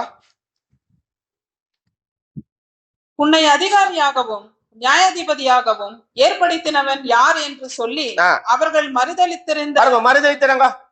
அவங்களுக்காக ஏற்பாடு பண்ணப்பட்ட மீட்பர் என்ன பண்ணிட்டாங்க? மறுதலிச்சுட்டாங்க. யாரு? இஸ்ரேல் ஜனங்கள். இப்போ இந்த மறுதலித்தாங்கன்ற ஒரு வார்த்தை இருக்கு பாருங்க, ரெஃப்யூஸ் ஒரு வார்த்தை இருக்கு பாருங்க. இதே வார்த்தைய அப்புறமா பேதுரு ஒரு இடத்துல எழுதும் போது அவர் எழுதுறாரு பாருங்க. ஃபர்ஸ்ட் அது வாசிக்கலாம். அப்போஸ்தலர் நடபடிகள் 3ஆம் அதிகாரம் 13ஆம் வசனம். அப்போஸ்தலர் அதிகாரம் 3ஆம் அதிகாரம் 13ஆம் வசனம். ஆபிரகாம் 13 15. ஆமா 13. ஆபிரகாம் ஈசாக்கு யாக்கோபு என்பவருடைய தேவனாகிய நம்முடைய பிதாக்களின் தேவன் நம்முடைய பிள்ளையாகிய இயேசுவை மகிமைப்படுத்தினார். அவரை நீங்கள் ஒப்பு கொடுத்தீர்கள். பாருங்க என்ன பண்ணாங்க அவரே பாருங்க இங்கே சொல்றாரு இவர் ரிஜெக்டட். அப்புறமா பாருங்க அவரை நீங்கள் ஒப்பு கொடுத்தீர்கள். பிலாத்து அவரை விடுதலையாக தீர்மானித்த போது அவனுக்கு முன்பாக அவரை மறுதளித்தீர்கள். டினைட் அப்படின்னு பாருங்க. இந்த டினைடுன்னு சொல்ற வார்த்தையும் அங்க ரெஃப்யூஷனுக்கு பாருங்க, ரெஃப்யூஸ்ட் ரெண்டுமே ஒரே வார்த்தை தான். அப்பனா மோசேவை டினை பண்ணிட்டாங்க, இன்னவ ஏற்றுக்கொள்ளல. Are you judge? நீ எங்களுக்கு ஜட்ஜா? ஆக்சுவலி அவர்தான் யாரு? அவர்தான் அந்த இசைஜனத்துக்கு ஜட்ஜி. ஆனா என்ன பண்ணிட்டாங்க அவரை? நீ என்ன ஜட்ஜா அப்படின்னு என்ன பண்ணாங்க? ரெஃப்யூஸ் பண்ணிட்டாங்க, ரிஜெக்ட் பண்ணிட்டாங்க. அப்படி எப்படி மோசையை ரிஜெக்ட் பண்ணாங்களோ அதே இஸ்ரேல் ஜனங்கள் யாருக்கு ரிஜெக்ட் பண்ணிட்டாங்க? இப்போ இயேசுவை ரிஜெக்ட் பண்ணிட்டாங்க. அது யார் சொல்றது? பேதுரு சொல்லிட்டாருல, நீங்க இயேசுவோட என்ன பண்ணீங்க? நீங்க ரிஜெக்ட் பண்ணிட்டீங்க ஆயிடுச்சுங்களா? அப்புறம் இப்போ ஸ்டீஃபனு இந்த ஒரு பாயிண்ட், இந்த ஒரு ஸ்கிரிப்சரை எங்கிட்ட இருந்து கோட் பண்றாரு அப்படின்னு சொல்லி பாத்தீங்கன்னாக்கா அந்த வசனம் வரலாம் பாருங்க. எங்கிட்ட இருந்து கோட் பண்றாருன்னு யாத்ராகமம் எக்ஸோடஸ் 2nd சாப்டர் 2ஆம் அதிகாரம் 14 இருந்து வாசிங்க. யாத்ராகமம் 2ஆம் அதிகாரம் 14ஆம் வசனம். அதற்கு அவன், எங்கள் மேல் உன்னை அதிகாரியாகவும் நியாயாதிபதியாகவும் ஏற்படுத்தினவன். பாருங்க அப்ப இந்த தாட் என்ன பண்றாரு? இங்க இருக்கிற இந்த தாட்டு தான் இங்க அவரு எழுதுறாரு. சேம் எழுதுறாருன்னா சேம் எழுதுறது இல்ல. ஆனா அதுக்குள்ள ஒரு தாட் என்ன பண்றாரு? அந்த யாத்ராகமத்துல இருக்கிற அந்த ஒரு வார்த்தைக்குள்ள இருக்கிற கருத்து என்ன பண்றாரு? யூடிய ஸ்டைல் எழுதுறாரு. அப்ப இங்க என்ன சொல்றாங்கன்னாக்கா யாத்ராகமத்தை படிக்கும் போது, உன்னை யார் எங்க மேல அதிகாரியாகவும் நியாயாதிபதியாகவும் உன்னை யார் எங்க மேல வைத்தது? யார் எங்க மேல வைத்தது? அடுத்தது, நீ எகிப்தியனை கொன்று போட்டது போல என்னையும் கொன்று போட நினைக்கிறாயோ? பாருங்க, நீ எகிப்தியனை எப்படி ஒரு ஈஜிப்துக்காரனை நேத்து நீ கொன்னு போட்டுட்டியோ அதே மாதிரி என்னையும் கொன்னு போட நீ பாக்குறியா அப்படின்னு சொல்லிட்டு அடுத்தது, அப்பொழுது மோசே காரியம் நிச்சயமாக வெளிப்பட்டது என்று பயந்தான். அப்புறம் வரலாம், அந்த பாயிண்ட் நம்ம அப்புறம் வரலாம். அப்ப என்ன சொல்லிட்டாங்க? நீ பிரின்ஸ் ஜட்ஜி எங்க மேல நீ இல்ல. அப்போ இந்த ஒரு தாட்டு தான் ஸ்டீபன் என்ன பண்றாங்க 7ஆம் அதிகாரம் 27ஆம் வசனத்துல பேசுறாரு. அந்த வசனத்துல பேசும்போது அந்த வசனம் என்ன சொன்னாங்க அப்படின்னாக்கா, அந்த அடிக்கிற ஆள் மோசையை தள்ளி விட்டார், புஷ்ட் அவே. அந்த புஷ்ட் அவே அப்படின்ற அந்த வார்த்தைக்கு என்ன மீனிங் அப்படின்னு சொல்லி பாத்தீங்கன்னாக்கா, push away, push off, figuratively means reject, refuse to listen. அப்ப என்ன பண்ணல? அந்த தள்ளி விடுற ஆள் என்ன பண்ணல? ரிஜெக்ட் பண்ணிட்டாரு, ரெஃப்யூஸ் டு லிசன். அடுத்தது புஷ்ட் அவே, தள்ளி விட்டுட்டாரு, புஷ்ட் ஆஃப். இந்த மீனிங், அந்த வார்த்தைக்கெல்லாம் இந்த மீனிங் இருக்குது. ஜஸ்ட் ஒரு வசனம் வாசிக்கலாம் பாருங்க. 7ஆம் அதிகாரம், அதுலயே 7ஆம் அதிகாரம் 39ஆம் வசனம். இவனுக்கு நம்முடைய பிதாக்கள் கீழ்ப்படிய மனதாயிராமல் இவனை தள்ளிவிட்டு, பாருங்க, பிதாக்கள் கீழ்ப்படிய மனதாயிராமல் என்ன பண்ணிருக்கிறாங்க? தள்ளிவிட்டு என்ன அர்த்தம்? Refuse to listen. அவர் சொல்றது என்ன பண்ணல? கேட்கணும்னு இஷ்டம் இல்ல. அவர் சொல்றது கேட்கணும்னு அவசியம் இல்ல. அடுத்து என்ன பண்ணாங்க? அவரை ரிஜெக்ட் பண்ணிட்டாங்க. அப்ப என்ன கரெக்டா என்னங்களா? மோசேவை இஸ்ரேல் ஜனங்கள் ரிஜெக்ட் பண்ணிட்டாங்க. சரி, இப்ப இன்னொரு கேள்வி என்ன வருது அப்படின்னாக்கா, ஏன் ரிஜெக்ட் பண்ணாங்க ஒரு கேள்வி வருதுல. ஏன் ரிஜெக்ட் பண்ணணும்? மோசே ஏன் ரிஜெக்ட் பண்ணிட்டாங்க? ஏன் மோசே ரிஜெக்ட் பண்ணிட்டாங்க அப்படின்னு பாத்தீங்கன்னாக்கா, அதுக்கு ஒரு நியாயம் இருக்குது, வசனத்துல ஒரு நியாயம் இருக்குது. அப்ப அந்த நியாயத்தை வச்சு யோசிச்சு பார்க்கலாம், இவங்க ஏன் மோசே ரிஜெக்ட் பண்ணிட்டாங்க அப்படின்ட்டு. அந்த வசனத்துக்கு நியாயம் என்ன அப்படின்னு சொல்லி பாத்தீங்கன்னாக்கா, நீதிமொழிகள் 9ஆம் அதிகாரம் 7, 8. நீதிமொழிகள் 9ஆம் அதிகாரம் 7ஆம் வசனம் 8ஆம் வசனம். பரியாசக்காரனை கண்டிக்கிறவன் இலச்சை அடைகிறான். பாருங்க, பரியாசக்காரனை கண்டிக்கிறவன் இலச்சை அடைவானுங்களா? இல் புட்டு சேம். ஒரு ஸ்கானர் போயிட்டு யாருன்னா ஒருத்தர் கண்டிச்சாரு அப்படின்னாக்கா என்ன ஆயிடுங்களா? அவருக்கு என்ன ஆகுங்களா? அவருக்கு ஒரு ஷேம், அவருக்கு வெட்கம் உண்டாகுமா? இல்லைன்னா வெட்கப்படுத்திடுவாங்களா? ஆயிடுச்சா? அடுத்தது படிங்க. துன்மார்கனை கண்டிக்கிறவன் தன்னை கரைப்படுத்திக் கொள்ளுகிறான். பாருங்க, துன்மார்கனை கடிந்து கொள்றவன் இல்லை, துன்மார்கனை சரி பண்றவன் என்ன பண்றாங்களா? அவன் கரைப்படுத்திக் கொள்றாங்களா? இந்த கரைப்படுத்திக் கொள்றார்கள் அப்படின்ற இந்த ஒரு வார்த்தையை நம்ம வேற வேற டிரான்ஸ்லேஷன் நீங்க படிச்சீங்க அப்படின்னாக்கா பாருங்க, பிபிஇல படிச்சீங்கன்னாக்கா, he who gives teaching to a man of pride gets shame for himself. ஒரு பெருமை, ரொம்ப பெருமை இல்ல ரொம்ப அகங்காரத்துல இருக்கிற மனுஷனுக்கு போயிட்டு நீங்க ஒரு டீச்சிங் கொடுத்தீங்கன்னா, ஒரு போதனை நீங்க கொடுத்தீங்க அப்படின்னாக்கா என்ன ஆயிடுங்களா, அவன் என்ன பண்ணுவான், அவரை அவர் வெக்கப்படுத்திடுவான், அவருக்கு ஒரு வெக்கம் கொண்டு வந்துருவான். Next, you says sharp words to a sinner gets a bad name. ஒரு தப்பான ஆளுக்கு தப்பு அப்படின்னு சொன்ன என்ன பேரு கிடைக்குமா அவருக்கு, சொல்றவருக்கு பாருங்க. You says sharp words to a sinner gets a bad name. ஒரு பாவிக்கு வந்து ஒரு கூர்மையான வார்த்தை பேசிட்டாருன்னா ஒருத்தர், அந்த கூர்மையான வார்த்தை பேசுறதுக்கு என்ன வருங்களா, கெட்ட பேரு. கரெக்ட் தானே? இப்ப மோசைக்கு என்ன, ஏன் நீ அநியாயம், அப்ப என்ன சொல்லலாம், ஷார்ப் வேர்ட்ஸ். யாருக்கு அகேன்ஸ்டா பேசுறாரு, அகேன்ஸ்ட் சின்னர், ஒரு பாவிக்கு விரோதமாக கூர்மையான வார்த்தையில பேசுறாரு. அப்ப அந்த கூர்மையான வார்த்தையில பேசுறதுனால இப்ப மோசைக்கு என்ன வருது, நீ நான் ஜட்ஜா, நீ நான் அதிகாரியா, பாருங்க என்ன வருது, பேட் நேம், கெட்ட பேரு. கரெக்ட் தானே? எல்லா காலகட்டம் அப்படித்தானே? எல்லா காலகட்டத்திலும் ஒரு கரெக்ஷன், ஏதாவது ஒரு பாவிகளுக்கு கூர்மையான வார்த்தையினால, இப்ப கூர்மையான வார்த்தை என்ன எதை சொல்லலாம், ஷார்ப் வேர்ட்ஸ் என்னன்னு சொல்லலாம். எது ஷார்ப் வேர்ட்ஸ்? கூர்மை இல்ல, ஷார்ப் வேர்ட்ஸ் கூர்மையான வார்த்தை எது சொல்லலாம்? இல்ல, எது ஷார்ப் ரொம்ப? தேவனுடைய வசனம். ஷார்ப்புனாலே தேவனுடைய வசனம் தானே. அப்பனா ஒரு பாவிக்கு போயிட்டு தேவனுடைய வசனம், கூர்மையான தேவனுடைய வசனம் பேசினாக்கா அந்த பாவி என்ன பண்ணுவாருங்களா, அவருக்கு என்ன பண்ணுவாரு? கரெக்ட் தானே? when you speak sharp words, அப்பனா வசனத்தை வசனமாய் பேசும்போது அந்த வசனத்துக்கு விரோதமாய் இருக்கிற எண்ணம் இருக்கிறவர்கள், சிந்தை இருக்கிறவர்கள், கிரியை இருக்கிறவர்கள் எல்லாருமே என்ன பண்ணுவாங்க அப்படின்னாக்கா அந்த ஆளுக்கு என்ன பண்ணுவாங்க, கடைசியா அவருக்கே கெட்ட பேர் கொடுத்துருவாங்க அவருக்கு. அப்ப என்ன ஆச்சுங்க, ஏன் மோச அக்செப்ட் பண்ணல? இவர் வேர்ட்ஸ் ரொம்ப ஷார்ப்பா இருக்குது. அந்த ஷார்ப்ல என்ன பண்றாரு, அந்த குற்றவாளின்னு காமிச்சிட்டாரு. குற்றவாளின்னு காமிச்சதுனால குற்றவாளிக்கு குற்றம் ஏற்றுக்கொள்ள மனசு இல்லாம இருக்கிறதுனால இப்ப என்ன பண்றாரு, ரிவர்ஸ் என்ன பண்றாரு, நீ ஜட்ஜா, நீ வந்து பிரின்ஸா, அப்பதான் என்ன பண்ற, இப்படி கேக்குறியா, என்ன பண்ணுவேன், நீ என்ன பண்ணுவ தெரியுமா, நீ யாரை இப்படி கேள்வி கேட்டியோ அவரை என்ன பண்ணுவேன், நானு உனக்கு ஜட்ஜா வச்சிருவேன். இது இங்க நடக்குமா அதே மாதிரி, அங்க சொன்னது இங்க நடக்குமா அதே மாதிரின்னு கேட்டேன். அங்க சொன்னது அதே மாதிரி இங்க நடக்குமான்னு கேக்குறேன். நடக்கும் தானே? பாருங்க, இயேசுவை பேசினாங்களா, இயேசு ஷார்ப்பா பேசினாரா? பாவின்னு அவர் என்ன சொல்லிட்டாங்க, நீ வந்து ஆவி பேய் என்னங்களா, பெல்செபூலுடைய ஆவி பிடிச்சவன் சொல்லிட்டாங்களா? அப்ப என்ன பண்ணாங்க, பேட் நேம், ஒரு கெட்ட பேர் அவருக்கு.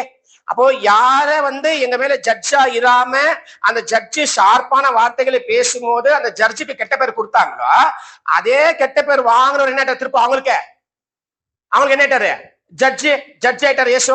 இப்ப நம்மளுக்கு எடுத்துக்கோங்க, நம்ம ஷார்ப்பா தேவனுடைய வசனம் மட்டும் பேசும்போது அந்த வசனத்துல அஃபெண்ட் ஆகுறவங்க எல்லாம் நமக்கு கெட்ட பேர் கொடுப்பாங்களா? அப்ப கெட்ட பேர் நம்ம மேல நமக்கு யார் கொடுக்குறாங்களோ அந்த கெட்ட பேர் வாங்கினவர் வசனத்தின் நிமித்தம், நாம வச்சுக்கணும், வசனத்தின் நிமித்தம் ஒருத்தருக்கு கெட்ட பேர் வருது அப்படின்னாக்கா அந்த கெட்ட பேர் யாரு கொடுத்தாங்களோ அந்த ஆட்கள் என்ன பண்ணுவார், தேவன் அவரை ஜட்ஜ் என்ன பண்ணுவார், கொண்டு வந்து அந்த ஆளுமையிலே ஜட்ஜா கொண்டு வச்சிருவாரு. அப்ப என்ன பண்ண முடியும், புரியுங்களா? இது மோசையுடைய பிரயாசம், ரிஜெக்ட் பண்ணிட்டாங்க. ஆனா தேவனுடைய பிரயாசம் வரும்போது யாரும் என்ன பண்ண முடியாது, ரிஜெக்ட் பண்ணவே முடியாது. அப்ப இந்த ஜனங்கள் என்ன பண்ணிட்டாங்கனாக்கா, மோசைய அவங்க ரிஜெக்ட் பண்ணிட்டாங்க. ஏன் ரிஜெக்ட் பண்ணாங்கனாக்கா அவங்களுக்கு என்ன பண்ண முடியல, இவர் பேச அந்த ஷார்ப்பான வேர்ட்ஸ் அவங்களுக்கு அது பிடிக்கல. அந்த ஷார்ப்பான வேர்ட்ஸ் பிடிச்சதுனால என்ன பண்ணாங்க, அவரை தள்ளி விட்டாங்க. அங்க நெக்ஸ்ட் அவங்க சொல்லும் போது அவங்க கேட்கறாங்க, பாருங்க இங்க வாங்க, 7ஆம் அதிகாரம் 27 படிங்க. அது பிறனுக்கு அநியாயம் செய்தவன் அவனை பிடித்து தள்ளி எங்கள் மேல அதிகாரியாகவும் நியாயாதிபதியாகவும் உன்னை ஏற்படுத்த. நியாயாதிபதி அதிகாரி அப்படின்னு தெரியுங்களா அந்த வார்த்தை? அப்ப அந்த வார்த்தைனாக்கா ரூலர்ஸ் அப்படின்ற வார்த்தையில ரூலர் அப்படின்ற வார்த்தை. அப்ப ரூலர்ன்ற வார்த்தைக்கு என்ன மீனிங் அப்படின்னு சொல்லி பாத்தீங்கன்னாக்கா first in rank R in power. அப்ப இவங்க என்ன கேக்குறாங்கன்னாக்கா, நீ பவர்ல ஃபர்ஸ்டா, நீ ரேங்க்ல ஃபர்ஸ்டா, அப்ப நீ என்ன பண்ற, எங்க மேல வந்து அதிகாரத்தை நீ செலுத்துற, இதே விஷயத்த பாருங்க 7ஆம் அதிகாரம் 35 கூட பேசுறாங்க. 7ஆம் அதிகாரம் 35 வசனம். உன்னை அதிகாரியாகவும் நியாயாதிபதியாகவும் ஏற்படுத்தினவர் யார் என்று பாருங்க சொல்லி 35 என்னங்களா? அப்படின்னா அதேதான் ரிப்பீட். அவர் எப்படி ரிஜெக்ட் பண்ணாங்கன்றத என்ன பண்றாங்க இங்க சொல்லிட்டு, இங்க ஸ்டீபன் சொல்லி காமிக்கிறாரு எப்படி உங்க பிதாக்கள் மோசைய ரிஜெக்ட் பண்ணாங்க. அப்பனா மோசவே ரிஜெக்ட் பண்ணிருக்கிற இந்த ஜனங்கள் கண்டிப்பா என்ன பண்ணாங்க? இயேசுவை கூட இயேசுவை ரிஜெக்ட் பண்ணிட்டாங்க. இயேசுவை ரிஜெக்ட் பண்ண யாரு இயேசுவை ரிஜெக்ட் பண்ணாங்களோ அந்த ரிஜெக்ட் பண்ணவங்களுக்கு அவர் என்னவா மாறிட்டாரு அப்படின்னு சொல்லி பாத்தீங்கன்னாக்கா ஒரு வசனம் வாசிங்க. 1 பேதுரு 2ஆம் அதிகாரம் 1 பேதுரு 2ஆம் அதிகாரம் 7, 8. 1 பேதுரு 2ஆம் அதிகாரம் 7ஆம் வசனம் 8ஆம் வசனம். ஆகையால் விசுவாசிக்கிற உங்களுக்கு அது விலையேற பெற்றது. பாருங்க யாரெல்லாம் விசுவாசிக்கிறாங்களோ இயேசுவை விசுவாசிக்கிறவங்க எல்லாருக்குமே அது வெளியேற பெற்றது. யாரு? இயேசு அப்படின்றவரு வெளியேற பெற்றவர். அவரு அடுத்தது கீழ்ப்படியாமல் இருக்கிறவர்களுக்கோ வீட்டை கட்டுகிறவராலே தள்ளப்பட்ட பிரதான மூளைக்கல்லாகிய. பாருங்க யாரு என்னது பாருங்க யாரு கீழ்ப்படியாம இருக்கிறாங்க. பாருங்க யார் கீழ்ப்படியாம இருக்கிறாங்களோ அந்த கீழ்ப்படியாதவர்களுக்கு அந்த கல் என்னங்களா? எந்த கல்லு நம்புறவங்களுக்கு ரொம்ப மேன்மையான கல்லோ ரொம்ப முக்கியமான கல்லோ ரொம்ப என்ன சொல்லலாம் அதுதான் அவங்க வாழ்க்கையில அதுதான் முக்கியம். யாருக்கு? ஏற்றுக்கொள்றவங்களுக்கு, கீழ்படிறவங்களுக்கு. கீழ்படியாதவங்களுக்கு என்னங்களா? யார் கீழ்படியிலையோ அந்த கீழ்படியாதவங்களுக்கு எந்த கல்லு ரொம்ப மேன்மையான கல்லா இருந்துச்சோ அதே கல்லு கீழ்படியாத இருக்கிற ஜனத்துக்கு என்னங்களா? அது ஒரு இடதற்கு ஏதுவாக பாருங்க இடலுக்கு ஏதுவான விழுவதற்கு ஏதுவான கண்மலையுமாய். பாருங்க விழுறதுக்கு ஏதுவான கண்மலையா அது மாறிச்சுங்களா. அப்புறம் என்ன பண்ணிட்டாங்க? இயேசுவை ரிஜெக்ட் பண்ணிட்டாங்க. ஆனா அவரு தான் யாரு? இவங்க ஒரு வீடு கட்டணும்னு பிளான் பண்ணாங்க பாருங்க. ஒரு வீடு கட்டணும்னு பிளான் பண்ணாங்க பாருங்க. அந்த கட்டுற வீடுடைய மூலக்கல்ல அவரு தான். மூலக்கல் இல்லாம ஒரு வீடு கட்ட முடியுமா? அது என்ன பண்ண முடியாது? கட்ட முடியாது. அப்ப மூலக்கல்ல ரிஜெக்ட் பண்ணிட்டாங்க. என்ன அது வீடு கட்ட முடியாது. யாரெல்லாம் மூலக்கல் அக்செப்ட் பண்ணிக்கிறாங்களோ அவங்களால என்ன பண்ண முடிச்சு? வீட கட்ட முடிஞ்சிச்சு. அப்ப இதோட என்ன ஆகுதுனாக்கா 27ஆம் வசனம் முடியுது. ஆச்சுங்களா? 27ஆம் வசனம் முடியுது. இப்ப அடுத்த வசனம் வாங்க. நேற்று நீ அந்த எகிப்தியனை கொன்றது போல என்னையும் கொன்று போட மனதா இருக்கிறாயோ என்றான். அப்ப என்ன சொல்லிட்டாருங்களா? அப்ப நான் ஆல்ரெடி மோசே கொலை பண்ணி இருக்கிறது யாருக்குமே தெரியாது அப்படின்னு மோசே நினைச்சுட்டு இருக்கிறாரு. ஆனா இப்ப என்ன ஆயிடுச்சு? இப்ப பாருங்க ஒரு ஈஜிப்ட்காரன் ஒரு இஸ்ரேல்காரன் அடிச்சான். ஆயிடுச்சா? அந்த ஈஜிப்ட்காரனை மோசே சாவடிச்சிட்டார். இப்ப யாருக்கு தெரியுது? ஆல்ரெடி 2 சகோதரர்கள் 2 ஈஜிப்ட் இஸ்ரேல் இருக்கிற சகோதரர்கள் சண்டை போடுறாங்க. அந்த சண்டை போடுற சகோதரருக்கு என்ன தெரியுது? இப்போ இந்த மாதிரி மோசே நேத்து ஈஜிப்டுக்காரனை கொலை பண்ணிட்டாரு அப்படின்னு இப்ப யாருக்கு தெரிஞ்சிச்சு? இஸ்ரேல்காருக்கு தெரிஞ்சிருக்குது. அப்புறம் இப்ப என்ன மோசே என்ன தெரியுது? இப்போ மோசே என்ன ஃபீல் பண்றாரு? ஓ அப்பனா நானு இந்த ஈஜிப்ட்காரனை கொலை பண்ணது தெரிஞ்சிருக்குது. அவங்களும் சொல்றாங்க நேத்து ஒரு ஈஜிப்ட்காரனை நீ கொலை பண்ண இல்ல, அதே மாதிரி என்ன பண்ண போற? நீ என்னையும் நீ கொலை பண்ணுவியா? கொஞ்சம் யோசிச்சிருக்கணும்ல. ஈஜிப்ட்காரனை ஏன் அவர் கொலை பண்ணாரு? யோசிச்சிருக்கணும் இல்ல. ஒரு ஜனம் யோசிச்சிருக்கணும் இல்ல. ஏன் அப்படி ஒரு செஞ்சாருன்ற ஒரு யோசனை வந்திருக்கணுமா வேண்டாவா? அப்ப என்ன பண்ண முடியல?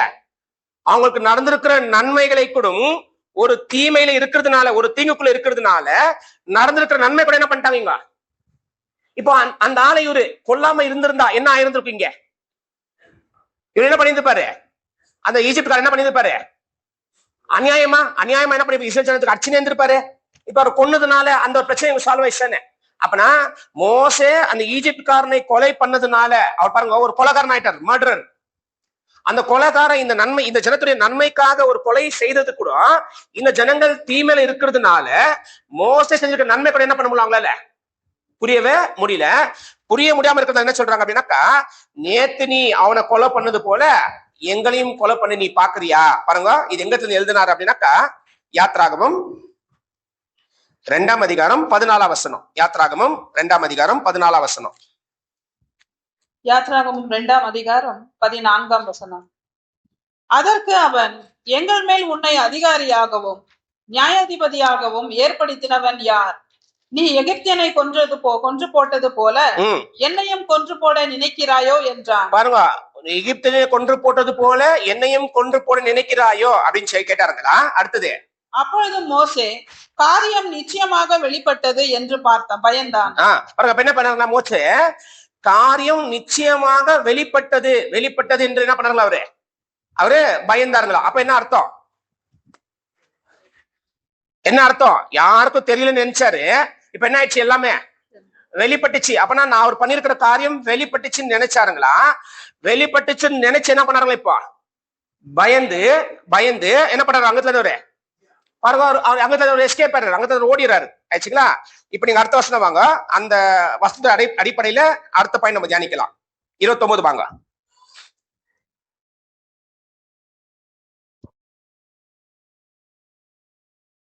இந்த வார்த்தை நிமித்தம் மோசே ஓடி போய், பாருங்க, எதுக்கு ஓடி போனாங்களா? இப்போ எதுக்கு ஓடி போனாரு? இந்த வார்த்தை நிமித்தம். எந்த வார்த்தை?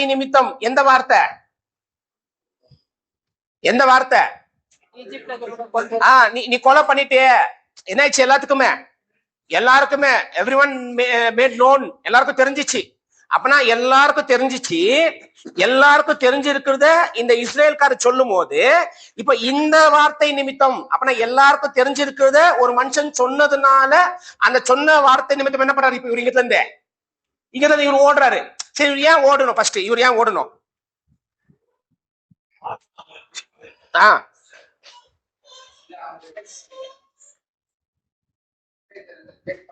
கரெக்ட், ரிஜெக்ட் பண்ணிட்டாங்க. ஆனா சொல்றாரு இவரு ஸ்டீஃபன் எது மாதிரி சொல்றாரு பாருங்க, எழுதும்போது then fled Moses at this saying. இது சொன்னதுனால, இது சொல்லப்பட்டதுனால நீங்க என்ன எப்படி சொல்லலாம்னாக்கா, at this remark, இந்த ரிமார்க் கேட்டாரு. கேட்ட உடனே என்ன பண்றாரு? இன்னும் நீங்க எப்படி புரியுற மாதிரி சொல்லலாம் அப்படின்னாக்கா, when the man said this, இல்லன்னா இன்னொரு point, when Moses heard this அப்படி எடுத்துக்கலாம். அப்படின்னா ஒரு மனுஷன் இதை சொன்னாரு அப்படின்னு எடுத்துக்கலாம். இல்லன்னா மனுஷன் சொன்னதை மோசே என்ன பண்ணிருக்கிறாரு? கேட்டாரு. அப்படின்னா சொன்னாரு, கேட்டாரு, இது நிமித்தம் என்ன பண்ணாரு அவரு? இது நிமித்தம் ஓடினாரு. இந்த வார்த்தையை கேட்டது நிமித்தம் ஓடினாரு. இந்த வார்த்தையை சொன்னது நிமித்தம் ஓடினாரு. அப்ப ஏன் ஓடணும்? ஏன் ஓடணும்? சரி, சொல்லிட்டாங்க, விடுங்க, சொல்லிட்டாங்க. ஏன் ஓடணும்?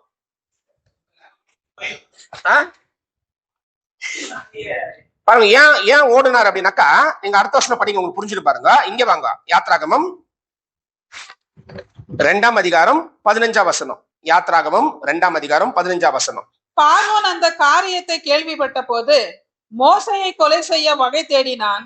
மோசே பார்வோனிடத்து நின்று தப்பி ஓடி மீதியான் தேசத்தில் போய் தங்கி. பாருங்க, இப்ப என்ன ஆயிடுச்சுனாக்கா, இது காணப்பட்டதா? இது கேட்டாங்களா? எல்லாம் கேட்டாங்களா? இப்ப இத ஜனங்க பேசுறாங்க, மோசையும் கேட்டாரு. ஜனங்க பேசுறாங்க, மோசையும் கேட்டாரு. இப்ப இந்த நியூஸ் என்ன ஆயிடுச்சுன்னு சொல்லி மோசே கன்க்ளூட் பண்ணாரு, இது காரியம் வெளிப்பட்டது. அப்பனா எல்லாருக்கும் இந்த காரியம் தெரிய வந்துச்சு, எல்லா காரியம் தெரிய வந்துச்சு. அப்ப இந்த காரியம் தெரிய வரும்போது இந்த காரியம் யார் மட்டும் போகும்? தெரியுது, பார்வோன் மட்டும். அப்ப பார்வோன் கூட என்ன ஆயிடுச்சு? இது தெரிஞ்சுச்சா? பார்வோன் கூட தெரிஞ்சுச்சா? இந்த மாதிரி மோசே இஸ்ரேல் ஜனத்துக்காக ஒரு ஈஜிப்ட் கொலை பண்ணிருக்கிறான் அப்படின்னு ராஜா கூட தெரியுமா? பார்வோ கூட தெரியுமா? அவருக்கு தெரிஞ்சிருக்குதா? அவருக்கு தெரிஞ்சிருக்குது இல்ல. சரி, தெரிஞ்சாலும் பார்வோக்கு மோச மேல என்ன கோபம்? இவர் மேல ஏன் கோவப்படனவரு? பாருங்க, ஏன் கோவப்பட்டார் தெரியுங்களா? இவர் ஆல்ரெடி பார்வனுடைய குமாரத்தையோட தத்து பிள்ளை. அப்ப அவர் என்ன யோசிச்சாரு? அநியாயமான சுகம் என்னங்களா, அன்ரைச்சஸ் பிளஷர் இருக்குது. நான் எங்க இருக்கிறேன்னா அங்க அநித்தியமான சுகம் இருக்குது, அநித்தியமான சந்தோஷம் இருக்குது. இதெல்லாம் இருக்கும் போதும் இதுல என்ன எல்லாம் இருக்கு? இதுல அவர் இஷ்டப்படாமல் தன் சகோதரர் கூட பாடுபடணும்னு முடிவு பண்ணாருங்களா? நம்ம படிச்சோமா இல்லையா? எப்ரேல் எழுதும் போது அவர் என்ன இஷ்டம் இருக்கு? அநித்தியமான பாவ சந்தோஷத்துல அவருக்கு இஷ்டம் இல்ல. தன் ஜனத்து கூட கஷ்டப்படணும்னு முடிவு பண்ணாருங்களாம். அப்போ கஷ்டப்படணும்னு முடிவு பண்ணும்போது என்ன பண்ணிட்டாரு? பார்வோ விட்டு வெளியே வராரு. அப்ப பார்வோ விட்டு வெளியே வரும்போது பார்வோ குடும்பத்துக்கு என்ன தெரியுது? இப்போ இந்த மோசே ஒரு இஸ்ரேல்காரன் அப்ரஹாமுடைய சந்ததி. எந்த பிள்ளையே சாகடிக்கலாம்னு நினைச்சோமோ அந்த சாகடிக்கிற பிள்ளை தப்பிச்சுக்கிச்சு என்ன ஆயிடுச்சு? இப்போ நம்ம வீட்டுல வளர்ந்துச்சு, இப்ப என்ன அந்த குழந்தை என்ன டிசைட் பண்ணுது? எனக்கு ஈஜிப்ட் வேண்டான்னு டிசைட் பண்ணுது. அப்ப இவர் யாரும் இல்லை இப்போ இதுக்கப்புறம். இவர் யார் ஆக்சுவலி? பிரின்ஸ். அடுத்த பிரின்ஸ் இவர் தானே, ஈஜிப்ட்ல அடுத்த பிரின்ஸ் இவர் தானே. அப்ப என்ன ஆயிட்டாரு இப்ப அதை ரிஜெக்ட் பண்ணிட்டாரு. அப்ப இவர் என்ன இழந்துட்டாரு? அடுத்த பிரின்ஸும் இல்ல, இவரும் அடிமையில இருக்கிற இஸ்ரேல் ஜனத்தின் போல மோசப்படி யார் தான் ஒரு அடிமையில இருக்கிற ஒரு இஸ்ரேல்காரன் அப்படின்னு தீர்மானம் அவங்க பண்ணிட்டாங்க ஆல்ரெடி. அந்த தீர்மானம் அவங்க பண்ணதுனாலதான் மோசே ஒரு ஈஜிப்துக்காரனை கொலை பண்ணும் போது அப்பனா எப்படி எடுத்துக்கிறாங்க அப்படின்னாக்கா, நம்ம புள்ள அப்படின்னு எடுத்துக்கல. என்ன எடுத்துக்கிறாங்க? ஒரு யூதன் எவ்வளவு தைரியம் இருந்தா ஈஜிப்து ராஜ்யத்துல இருக்கிற ஒரு சோல்ஜரை சாகடிக்க முடியும்? அப்ப என்ன செஞ்சு ராஜா பர்சனலா எடுத்துக்கினாரு, பாரோ பர்சனலா எடுத்துக்கினாரு. அந்த பர்சனலா எடுத்துக்கினதுனால இப்ப பாரோ என்ன டிசைட் பண்றாரு அப்படின்னு சொல்லி பாத்தீங்கன்னாக்கா, எப்படியாவது என்ன பண்ணி இப்ப மோசைய கொல்லணும். ஏன்னா மோசைய கொல்லாம விட்டுட்டாக்கா என்ன ஆயிடும்? இந்த விஷயம் பரவும் போது இந்த விஷயம் அப்படியே ஸ்ப்ரெட் ஆகும் என்ன ஆகும்?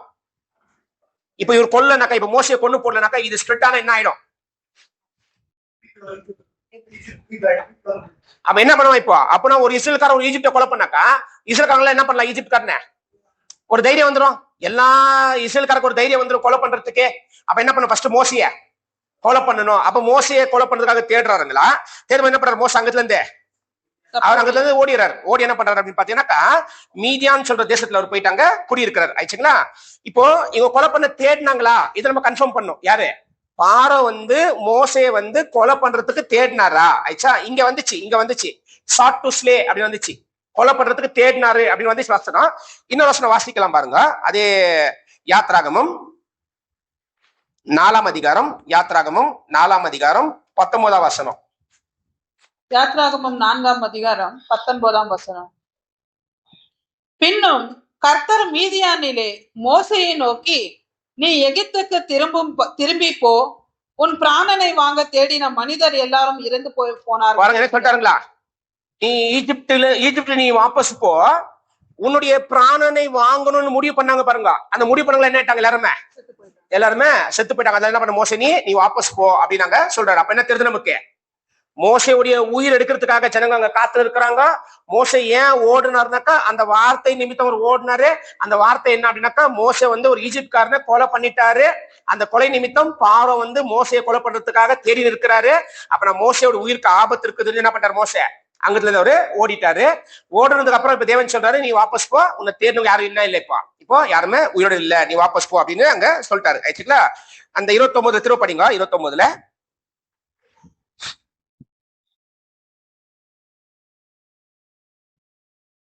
இந்த வார்த்தை நிமித்தம் மோசே ஓடி போய் மீதியான் தேசத்திலே சஞ்சரித்துக் கொண்டிருந்தார். மீதியான் தேசத்துல சஞ்சரித்துக் கொண்டிருந்தார். அடுத்தது அங்கே இருக்கும் போது அவனுக்கு 2 குமாரர்கள். அப்ப என்ன ஆயிடுச்சு? இப்போ அவருக்கு இங்க திருமணம் ஆகல, அவர் மீதியானுக்கு போயிட்டாரு. அந்த மீதியான் தேசத்துல அவர் யாரு அப்படின்னாக்கா, ஒரு அந்நியர். அவரு அந்த ஊருக்கு சொந்த ஆள் அல்ல. அவரு எந்த ஊருக்கு சொந்தம்? எந்த ஊருக்கு சொந்தம்? அவரு ஈஜிப்ட்ல சொந்தக்காரர். அவரு ஈஜிப்ட் பிரின்ஸ். அவரு ஈஜிப்ட் சொந்தக்காரு. ஈஜிப்டோடைய சொந்த லேண்டு. ஏன்னா அவர் தான் பிரின்ஸ் அந்த லேண்டுக்கு. இப்ப எங்க போயிட்டாரு? அவரு மீதியான்னு சொல்ற தேசத்துக்கு போயிருக்கிறாரு. மீதியான்னு சொல்ற தேசம் அவருக்கு அந்நிய தேசம். அப்பனா தேவனுடைய ஜனமா இருக்கிற எந்த ஜனமா இருந்தாலும் சரி, எந்த காலகட்டமா இருந்தாலும் சரி, அந்தந்த காலகட்டத்துல அந்தந்த ஜனத்துக்கு என்ன இடம் கொடுத்திருக்கிறாரோ அதுதான் அவங்களுடைய சொந்த இடம். அதெல்லாம் இருக்கிற மத்த எல்லா இடம் என்ன? அந்நிய இடம், ஏலியன். அப்புறம் நாம் இருக்க வேண்டிய இடம் அல்ல அது, இல்ல நம்முடைய இடம் அல்ல அது. கரெக்ட் தானே? அப்புறம் எல்லா காலத்திலும் தேவனுடைய பக்தர்கள் என்ன யோசிக்கணும் அப்படின்னாக்கா, என்ன லேண்ட் நம்முடைய ப்ராமிஸ் லேண்டோ அதுதான் நம்முடைய லேண்டு.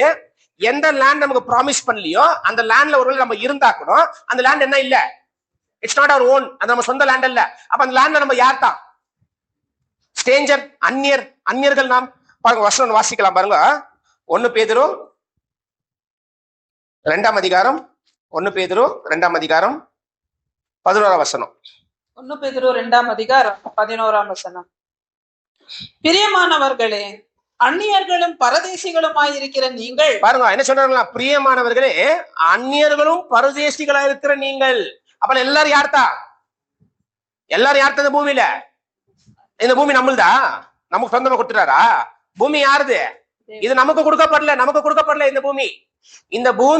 இந்த பூமிக்கு உண்டான மனுஷர்களுக்கு கொடுக்கப்பட்டிருக்குது. அப்ப நம்முடைய ப்ராமிஸ் என்ன? தேவனுடைய சமூகம், பரலோகம் நம்முடைய ப்ராமிஸ். அப்பனா பரலோகம் நமக்கு நிச்சயம் பண்ணப்பட்டிருக்கும் போது, இல்ல பரலோகம் நமக்கு உறுதிப்படுத்தி இருக்கும் போது, இந்த பூமி நமக்கு என்ன? அந்நிய. இது நம்மளதல்ல, இது நம்மளதல்ல அப்படின்னு நினைச்சு வாழ்ந்து பாருங்களேன். அப்படி நினைச்சு வாழ்ந்து பார்த்தா என்ன ஆகும்? இந்த பூமி நம்மதல்ல, இந்த பூமியில நம்ம அந்நியன், ஒரு பரதேசி அப்படின்னு என்ன யோசிப்போம் பாருங்க. இப்ப நம்ம இந்த ஊர்ல இருக்கிறோமா, வேற ஏதாவது ஊருக்கு போனாக்கா, ஊருக்கு போனா நமக்கு என்ன மனசு வரும்? பஸ் என்ன சிந்தை வரும்? எப்படா நம்ம அப்பனா அந்த ஊர்ல என்ன பண்ணுவோம்? எப்படிதான் இருப்போம் அந்த ஊர்ல? நம்ம ஒரு அந்நியரும் பரதேசி. ஆனா இங்க நம்ம என்ன பண்றோம்? இந்த இடத்துல வந்ததுக்கு அப்புறம் மட்டும் இங்க மட்டும் என்ன பண்ணிடுறோம்? இங்க என்ன பண்ணிடுறோம்? இது சொந்தமே இல்லைன்னு நமக்கு தெரியுது. இது நமக்கு ப்ராமிஸ் பண்ணதுலன்னு தெரியுது. நமக்கு ப்ராமிஸ் பண்ணது வேற ஒண்ணும் தெரியுது. அப்ப வேற ஒண்ணும் தெரியும் போது எதை நோக்கி போனோம்? அந்த லேண்ட நோக்கி போகணும் இல்ல? அப்பனா அந்த லேண்ட நோக்கி போகும்போது அது பிளேன் டிக்ளரேஷன், பிளேனா டிக்ளேர் பண்றோம், இந்த பூமி யாருது இல்ல, இது எங்களது இல்ல.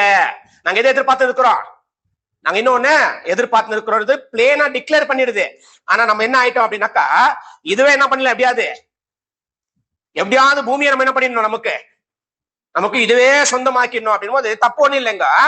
யாருக்கெல்லாம் பூமி சொந்தமோ இல்ல பூமி சொந்தமாகணும்ன்ற எண்ணத்துக்குள்ள யாரெல்லாம் வாழ்றாங்களோ, நீங்க தைரியமா இருக்கலாம், பூமி உங்களுக்கு சொந்தம் தான். புரியுதுல? யாருக்கெல்லாம் இந்த பூமியில வாழணும், இந்த பூமியில சொந்தமாக்கணும், இல்ல இந்த பூமியில இருக்கணும்ன்ற ஒரு எண்ணம் இருக்கு தெரியுங்களா, யாருமே நீங்க கவலைப்பட வேண்டிய அவசியமே இல்ல. என்னதான் கேரண்டி உங்களுக்கு எல்லாத்துக்கும் பூமி சொந்தம் தான். இந்த பூமியை யாரு, இந்த பூமியில நான் அந்த அந்நியன், இந்த பூமியில நான் பரதேசின்னு யாரு வாழ்றாங்களோ அவங்க கண்டிப்பா என்ன ஆகுறது? இந்த பூமி சொந்தம் ஆவறது இல்ல. அப்ப நான் சொந்தமா வாழ்றவங்க வாழுங்க, அது ஒரு தப்பு இல்ல, அது பாவமும் இல்ல. என்ன ஆயிடுச்சுனாக்கா, அழைப்பு என்ன பண்ணிட்டோம்? நமக்கு கிடைச்ச இந்த அழைப்பு என்ன பண்ணிட்டோம்? நம்ம விட்டுட்டோம். சரி, நாம அழைப்பை விட்டதுனால தேவன் கையில செயல்படாத முடியாதவர்கள் ஒண்ணு இல்ல. அவர் ஒண்ணும் செய்ய முடியாதா? இப்ப நான் இல்ல அப்படின்னா ஒண்ணும் பண்ண முடியாது, ஒண்ணும் பண்ண முடியாதா? நீங்க இல்லைன்னா தேவன் ஒண்ணும் பண்ண முடியாதா? யார் இல்லைன்னா கூட தேவன் ஒண்ணும் பண்ண முடியாதா? பாருங்க, இது தேவனுடைய சபை. இங்க தேவன் என்ன தீர்மானிச்சிருக்கிறாரோ அந்த தீர்மானத்துக்குள்ள யார் தான் இருக்கணும்னு அவசியம் இல்ல. புரியுதா? நான் இருந்தா தான் சபை முடியும் அப்படிலாம் ஒண்ணுமே இல்லைங்க. அந்தந்த காலத்துல அது தேவன் முடிச்சிடுவாரு. தேவன் ஞாபகம் வச்சுக்கோ, யார் பண்றது இந்த செய்கை யாருது? தேவன், பிதாவாகிய தேவன். அவர் யாருன்னு தெரிஞ்சா போதும் நமக்கு. அவர் என்ன பண்றாரு? எல்லாத்தையுமே அவரு செஞ்சிடுவாரு. நம்ம கையில ஒண்ணும் இல்லைங்க. கொடுத்திருக்கிற பிச்சை என்ன பண்ணலாம்? இந்த காலிங்கிறது ஒரு பிச்சை, ஒரு ஏதோ யாருக்கும் கிடைக்காத ஒரு அழைப்பு என்ன பண்ணி நமக்கு தேவன் இந்த அழைப்பு கொடுத்திருக்கிறாரு. இந்த சத்தியங்களை நமக்கு தெரிவித்திருக்கிறாரு. இந்த சத்தியத்தின் பிரகாரம் இந்த பூமியில அந்நியரும் பரதேசிகளை வாழ்றது ஜனத்துக்கு இந்த வாழ்க்கை தான் ஒரு மேன்மையான வாழ்க்கை. அதுல அப்படி விட்டு வாழ்ந்து பாருங்க, தெரியும் என்னன்னு. அந்த வாழ்க்கைக்குள்ள எவ்வளவு ஒரு சுகம் இருக்குது, அந்த வாழ்க்கைக்குள்ள எவ்வளவு தேவனுடைய கன்சர்ன் இருக்குது, தேவன் எவ்வளவு கேர் பண்றாரு எப்ப தெரியும்? இந்த உலகத்தையே பார்த்தா என்ன தெரியாது, அது தெரியாது. அப்ப நான் என்னங்களா, நான் தேவனுக்குள்ள வந்திருக்கிற ஒவ்வொருவரும் என்ன பண்ணுங்களா, இந்த அழைப்புக்குள்ள வந்திருக்கிறவங்க இந்த பூமியில அந்நியரும் பரதேசிகள் தான். அவங்களுடைய உண்மையான ஒரு பிளஸிங் என்ன அப்படின்னு பாத்தீங்கன்னாக்கா, பரலோகம் தான் அவங்களுடைய ஒரே ஒரு பிளஸிங். அதான் தேவன் அவங்களுக்கு பிளஸ் பண்ணிருக்கிறாரு. அப்ப என்ன பண்ண யோசிக்கணும்? நாம அங்க போறதுதான் நம்ம அங்க யோசிக்கணும். அப்புறம் இவர் என்ன பண்ணிட்டாரு? ஒரு தேசத்துக்கு போயிட்டாரு. அந்த தேசம் ஒரு மீதியான் தேசம். அது மோசைக்கு ஒரு அந்நிய தேசம். அங்க போய் என்ன பண்றதுன்னா ஒரு திருமணம் பண்ணிக்கிறாரு. திருமணம் பண்ணதுக்கு அப்புறமா அவருக்கு 2 பிள்ளைகள் பிறக்கிறாங்க. அது யாரும் எழுதுறது? ஸ்டீஃபன் அதை ரெக்கார்ட் பண்றாரு. அப்ப ஸ்டீஃபன் ரெக்கார்ட் பண்ணும்போது இந்த ஒரு வார்த்தை எங்கிட்ட ரெக்கார்ட் பண்றாரு அப்படின்னு சொல்லி பாத்தீங்கன்னாக்கா, பாருங்க, வசனம் வாசிங்க. யாத்ராகமம் 18ஆம் அதிகாரம். யாத்ராகமம் 18ஆம் அதிகாரம் 3-4. யாத்ராகமம் 18ஆம் அதிகாரம் 3ஆம் வசனம் 4ஆம் வசனம். அவனுடைய 2 குமாரரையும் கூட்டிக் கொண்டு பிரயாணப்பட்டான். நான் அந்நிய தெரியலாங்க. மேல உங்களுக்கு ஆல்ரெடி தெரிஞ்சிச்சு. யாருங்களா? எத்ரோவுடைய பெண்ணு பேர் ஜிப்போரா. அதுதான் மோசையோடைய மனைவி. அது மீதியான் தேசத்துல போய் அவரு திருமணம் பண்ணது. அந்த மீதியான் தேசத்துல திருமணம் பண்ண அந்த ஜிப்போரா பிறந்திருக்கிற 2 பசங்க. அந்த 2 பசங்க பாருங்க யாருன்னாக்கா, ஒண்ணு கெர்ஷோம், இன்னொன்னு எலேசர். கெர்ஷோம் ஒண்ணு, எலேசர் ஒண்ணு. அந்த பேருக்கு என்ன அர்த்தம் தெரியுங்களா? படிங்க இப்போ 3ஆம் வசனம். அவனுடைய 2 குமாரரையும் கூட்டிக் கொண்டு பிரயாணப்பட்டான். நான் அந்நிய தேசத்திலே பரதேசி ஆனேன் என்று மோசே சொல்லி ஒரு மகனுக்கு கெர்சோம் என்றும். பாருங்க, நான் அந்நிய தேசத்துல பரதேசி ஆனேன் அப்படின்னு சொல்லி அந்த அந்த அந்த வார்த்தையின் பிரகாரம், இல்ல அந்த வார்த்தை அவருடைய அந்த ஒரு அனுபவத்தின் பிரகாரம் என்ன பண்றாரு, ஒரு பிள்ளை பெருக்கிறாரு. அந்த பிள்ளைக்கு என்ன பண்றாரு, கெர்ஷோம் அப்படின்னு ஒரு பேர் வைக்கிறாரு. அப்படின்னா நான் அந்நிய தேசத்துல பரதேசியா இருந்தேன் அப்படின்னா கெர்ஷோம் ஆச்சுங்களா. அடுத்தது கெர்ஷோம் என்று பெயரிட்டான். என் பிதாவின் தேவன் எனக்கு துணை நின்று பார்வோனின் பட்டயத்துக்கு என்னை தப்புவித்தார் என்று சொல்லி மற்றவனுக்கு எலியேசர் என்று பெயர். பாருங்க என்னங்களா, the Lord பாருங்க என்னங்களா, was mine help, தேவன் என்னுடைய சகாயக்கார் ஹெல்ப் அப்படின்னு சொல்லிட்டு என்ன பண்ணாரு அப்படின்னாக்கா, ஏன் அவரு ஹெல்ப், தேவன் ஏன் அவருடைய ஹெல்ப் அப்படின்னு பாத்தீங்கன்னாக்கா, பார்வோனுடைய பட்டயத்துல என்ன பண்ணிருக்காரு, தேவன் அவரை தப்புவித்ததுனால தேவன் என்னுடைய சகாயம் அப்படின்னு சொல்லி என்ன பண்ணிருக்காரு, எலியேசர் அப்படின்னு ஒரு பேர் அவரு வச்சிருக்காரு. இதுல என்ன அப்படின்னு சொல்லி பாத்தீங்கன்னாக்கா, யாரு ஃபர்ஸ்ட் பையன் யார் செகண்ட் பையன் அப்படின்னு நம்ம யோசிக்கும் போது எல்லாருக்கும் கெர்ஷோம் ஃபர்ஸ்ட் அப்படின்னு நினைக்கலாம், எலியேசர் செகண்ட் நினைக்கலாம். ஆனா அந்த மீனிங் நீங்க பாத்தீங்க அப்படின்னாக்கா, ஃபர்ஸ்ட் எது நடந்துச்சு மீனிங்ல, ஃபர்ஸ்ட் மீனிங்ல என்னங்களா, பார்வோனுடைய பட்டயத்துல இருந்து தேவன் என்னை விடுவித்தார், தேவனுடைய சகாயக்கர், அதுதான் ஃபர்ஸ்ட். இங்க எப்படி நான் தெரியல, விடுங்க, யார் ஃபர்ஸ்ட் பையன் எனக்கு அந்த பிரச்சனை இல்ல, யாருன்னா இருக்கட்டும். ஆனா இங்க இருக்கிற அந்த ஒரு அண்டர்ஸ்டாண்டிங்ல என்னன்னா, ஃபர்ஸ்ட் எது நடந்துச்சுன்னாக்கா, தேவன் பட்டயத்துல என்ன பண்ணிக்காரு, பார்வோனுடைய பட்டயத்துல இருந்து தேவன் இவரை காப்பாத்தி இருக்கிறாரு. அந்த காப்பாத்தி இருக்கிறது தருணம் எப்போ, இவர் ஓடி வந்து போத்தானே, ஓடி வந்து இந்த மீதியான்ல இருக்கும் போது தேவன் காப்பாத்தினாரு. அப்போ எலியேசர் அந்த பேர் வச்சுட்டாரு. நெக்ஸ்ட் அந்த லேண்ட்ல அவர் யாரா இருக்கிறாரு, அந்நியரும் பரதேசியா இருக்கிறதுனால கெர்ஷோம் அப்படின்ற பேர். யார் 1 2 முக்கியம் இல்ல, அந்த ஒரு ஆர்டர்ல ஃபர்ஸ்ட் வந்து தேவன் அவருடைய தேவனுடைய ஹெல்ப்பா இருக்கிறதுனால அந்நிய தேசத்துல வந்தாரு. அந்நிய தேசத்துல வந்து என்ன பண்ணிருக்காரு, பரதேசி அவரு வாழ்ந்து இருக்கிறது என்ன பண்றாரு, அவரு எழுதுறாரு. இதை என்ன பண்றாரு ஸ்டீஃபன், இதே விஷயத்த ஸ்டீஃபன் கூட ரெக்கார்ட் பண்றாரு. என்ன அப்படின்னாக்கா, அவரு மீதியான் தேசத்துல வந்தாரு, அவருக்கு 2 பிள்ளைகள் பிறந்தாங்க அப்படின்னு ரெக்கார்ட் பண்றாரு. அடுத்த வசனம் படிச்சு டிக்க வச்சலாம் பாருங்க, 30ஆம் வசனம்.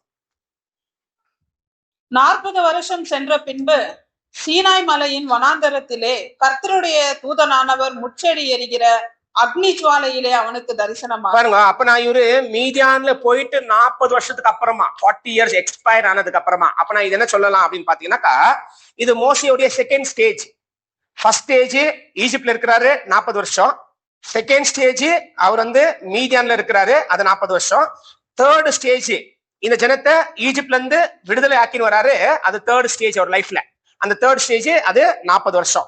அப்புறம் மோசே வாழ்ந்தவங்க எல்லாம் தெரியும் 120 வருஷம். அப்போ இது 3வது ஸ்டேஜ். ஆனா இங்க இது 2வது ஸ்டேஜ். இஸ்ரவேலை விடுவித்துன்னு வரும்போது 3வது ஸ்டேஜ்.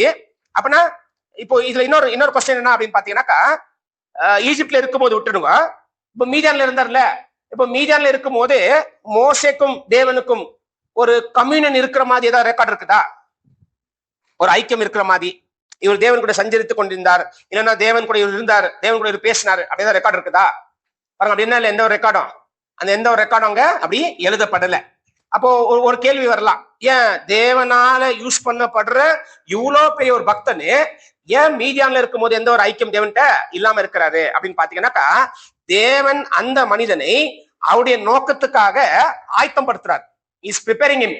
இப்போ நமக்கு கூட நிறைய திறமை இருக்கலாம், நல்ல டேலண்ட் இருக்கலாம், நம்ம வந்து விட்டா என்ன பண்ணுவோம், தேவனுக்காக நம்ம வேலை செய்யற ஒரு திறமை நமக்கு இருக்கலாம். ஆனா நமக்கு வேலைக்கு என்ன ஆகாது, நமக்கு வேலை கிடைக்காது. தேவனுக்காக வேலை செய்யறதுக்கு வேலை நமக்கு கிடைக்கல அப்படின்னு என்ன புரிஞ்சுக்கணும், நம்ம அந்த சிந்தையில உண்மை உள்ளவரா இருந்தா போதும். என்ன பண்ணுவோம், தேவனே ஒருவேளை நமக்கு வேலை கிடைக்கலையா அப்ப என்ன புரிஞ்சுக்கணும் அப்படின்னாக்கா, ஏதோ ஒரு மகத்தான வேலையை நாம் செய்யும்படிக்கு தேவன் என்ன பண்றாரு, இங்க ப்ரிப்பேர் பண்ணி ஆயத்தப்படுத்தி இருக்கிறாரு.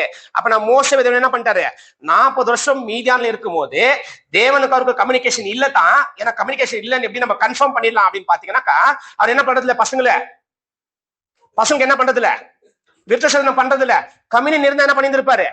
ஏன்னா அப்ராமுடைய நியாயம் தானே, அப்ராமுடைய நியாயத்துல யூதனுக்கு பிறக்கிற எல்லா பிள்ளை, யூதச்சி இல்ல யூதனுக்கு பிறக்கிற எல்லா பிள்ளை. அப்பனா மனைவி வந்து ஜாதியா இருந்தாலும் புருஷன் யாரு, யூதன். அப்ப என்ன பண்ணிருக்கணும், 8வது நாள் விருத்தசேதனம் பண்ணிருக்கணும். அப்ப என்ன இல்லை இருக்குல்ல, இவருக்கும் தேவனுக்கும் ஒரு கம்யூனியன் இந்த 40 வருஷம் இல்ல ஆச்சுங்களா. ஆனா தேவன் அந்த 40 வருஷத்தை அவரை ஆயத்தப்படுத்துறாரு. எதுக்கு ஆயத்தப்படுத்துறாருனாக்கா, ஒரு உண்மையுள்ள ஒரு மகத்தான கிரியவை தேவன் மோசே மூலியமா செய்யறதுக்காக தேவன் மோசையை ஆயத்தப்படுத்துறாரு. அதே மாதிரி தேவஜனம் வந்திருக்க நம்ம எல்லாருக்குமே தேவன் ஏதாவது வேலை வச்சிருப்பாரு.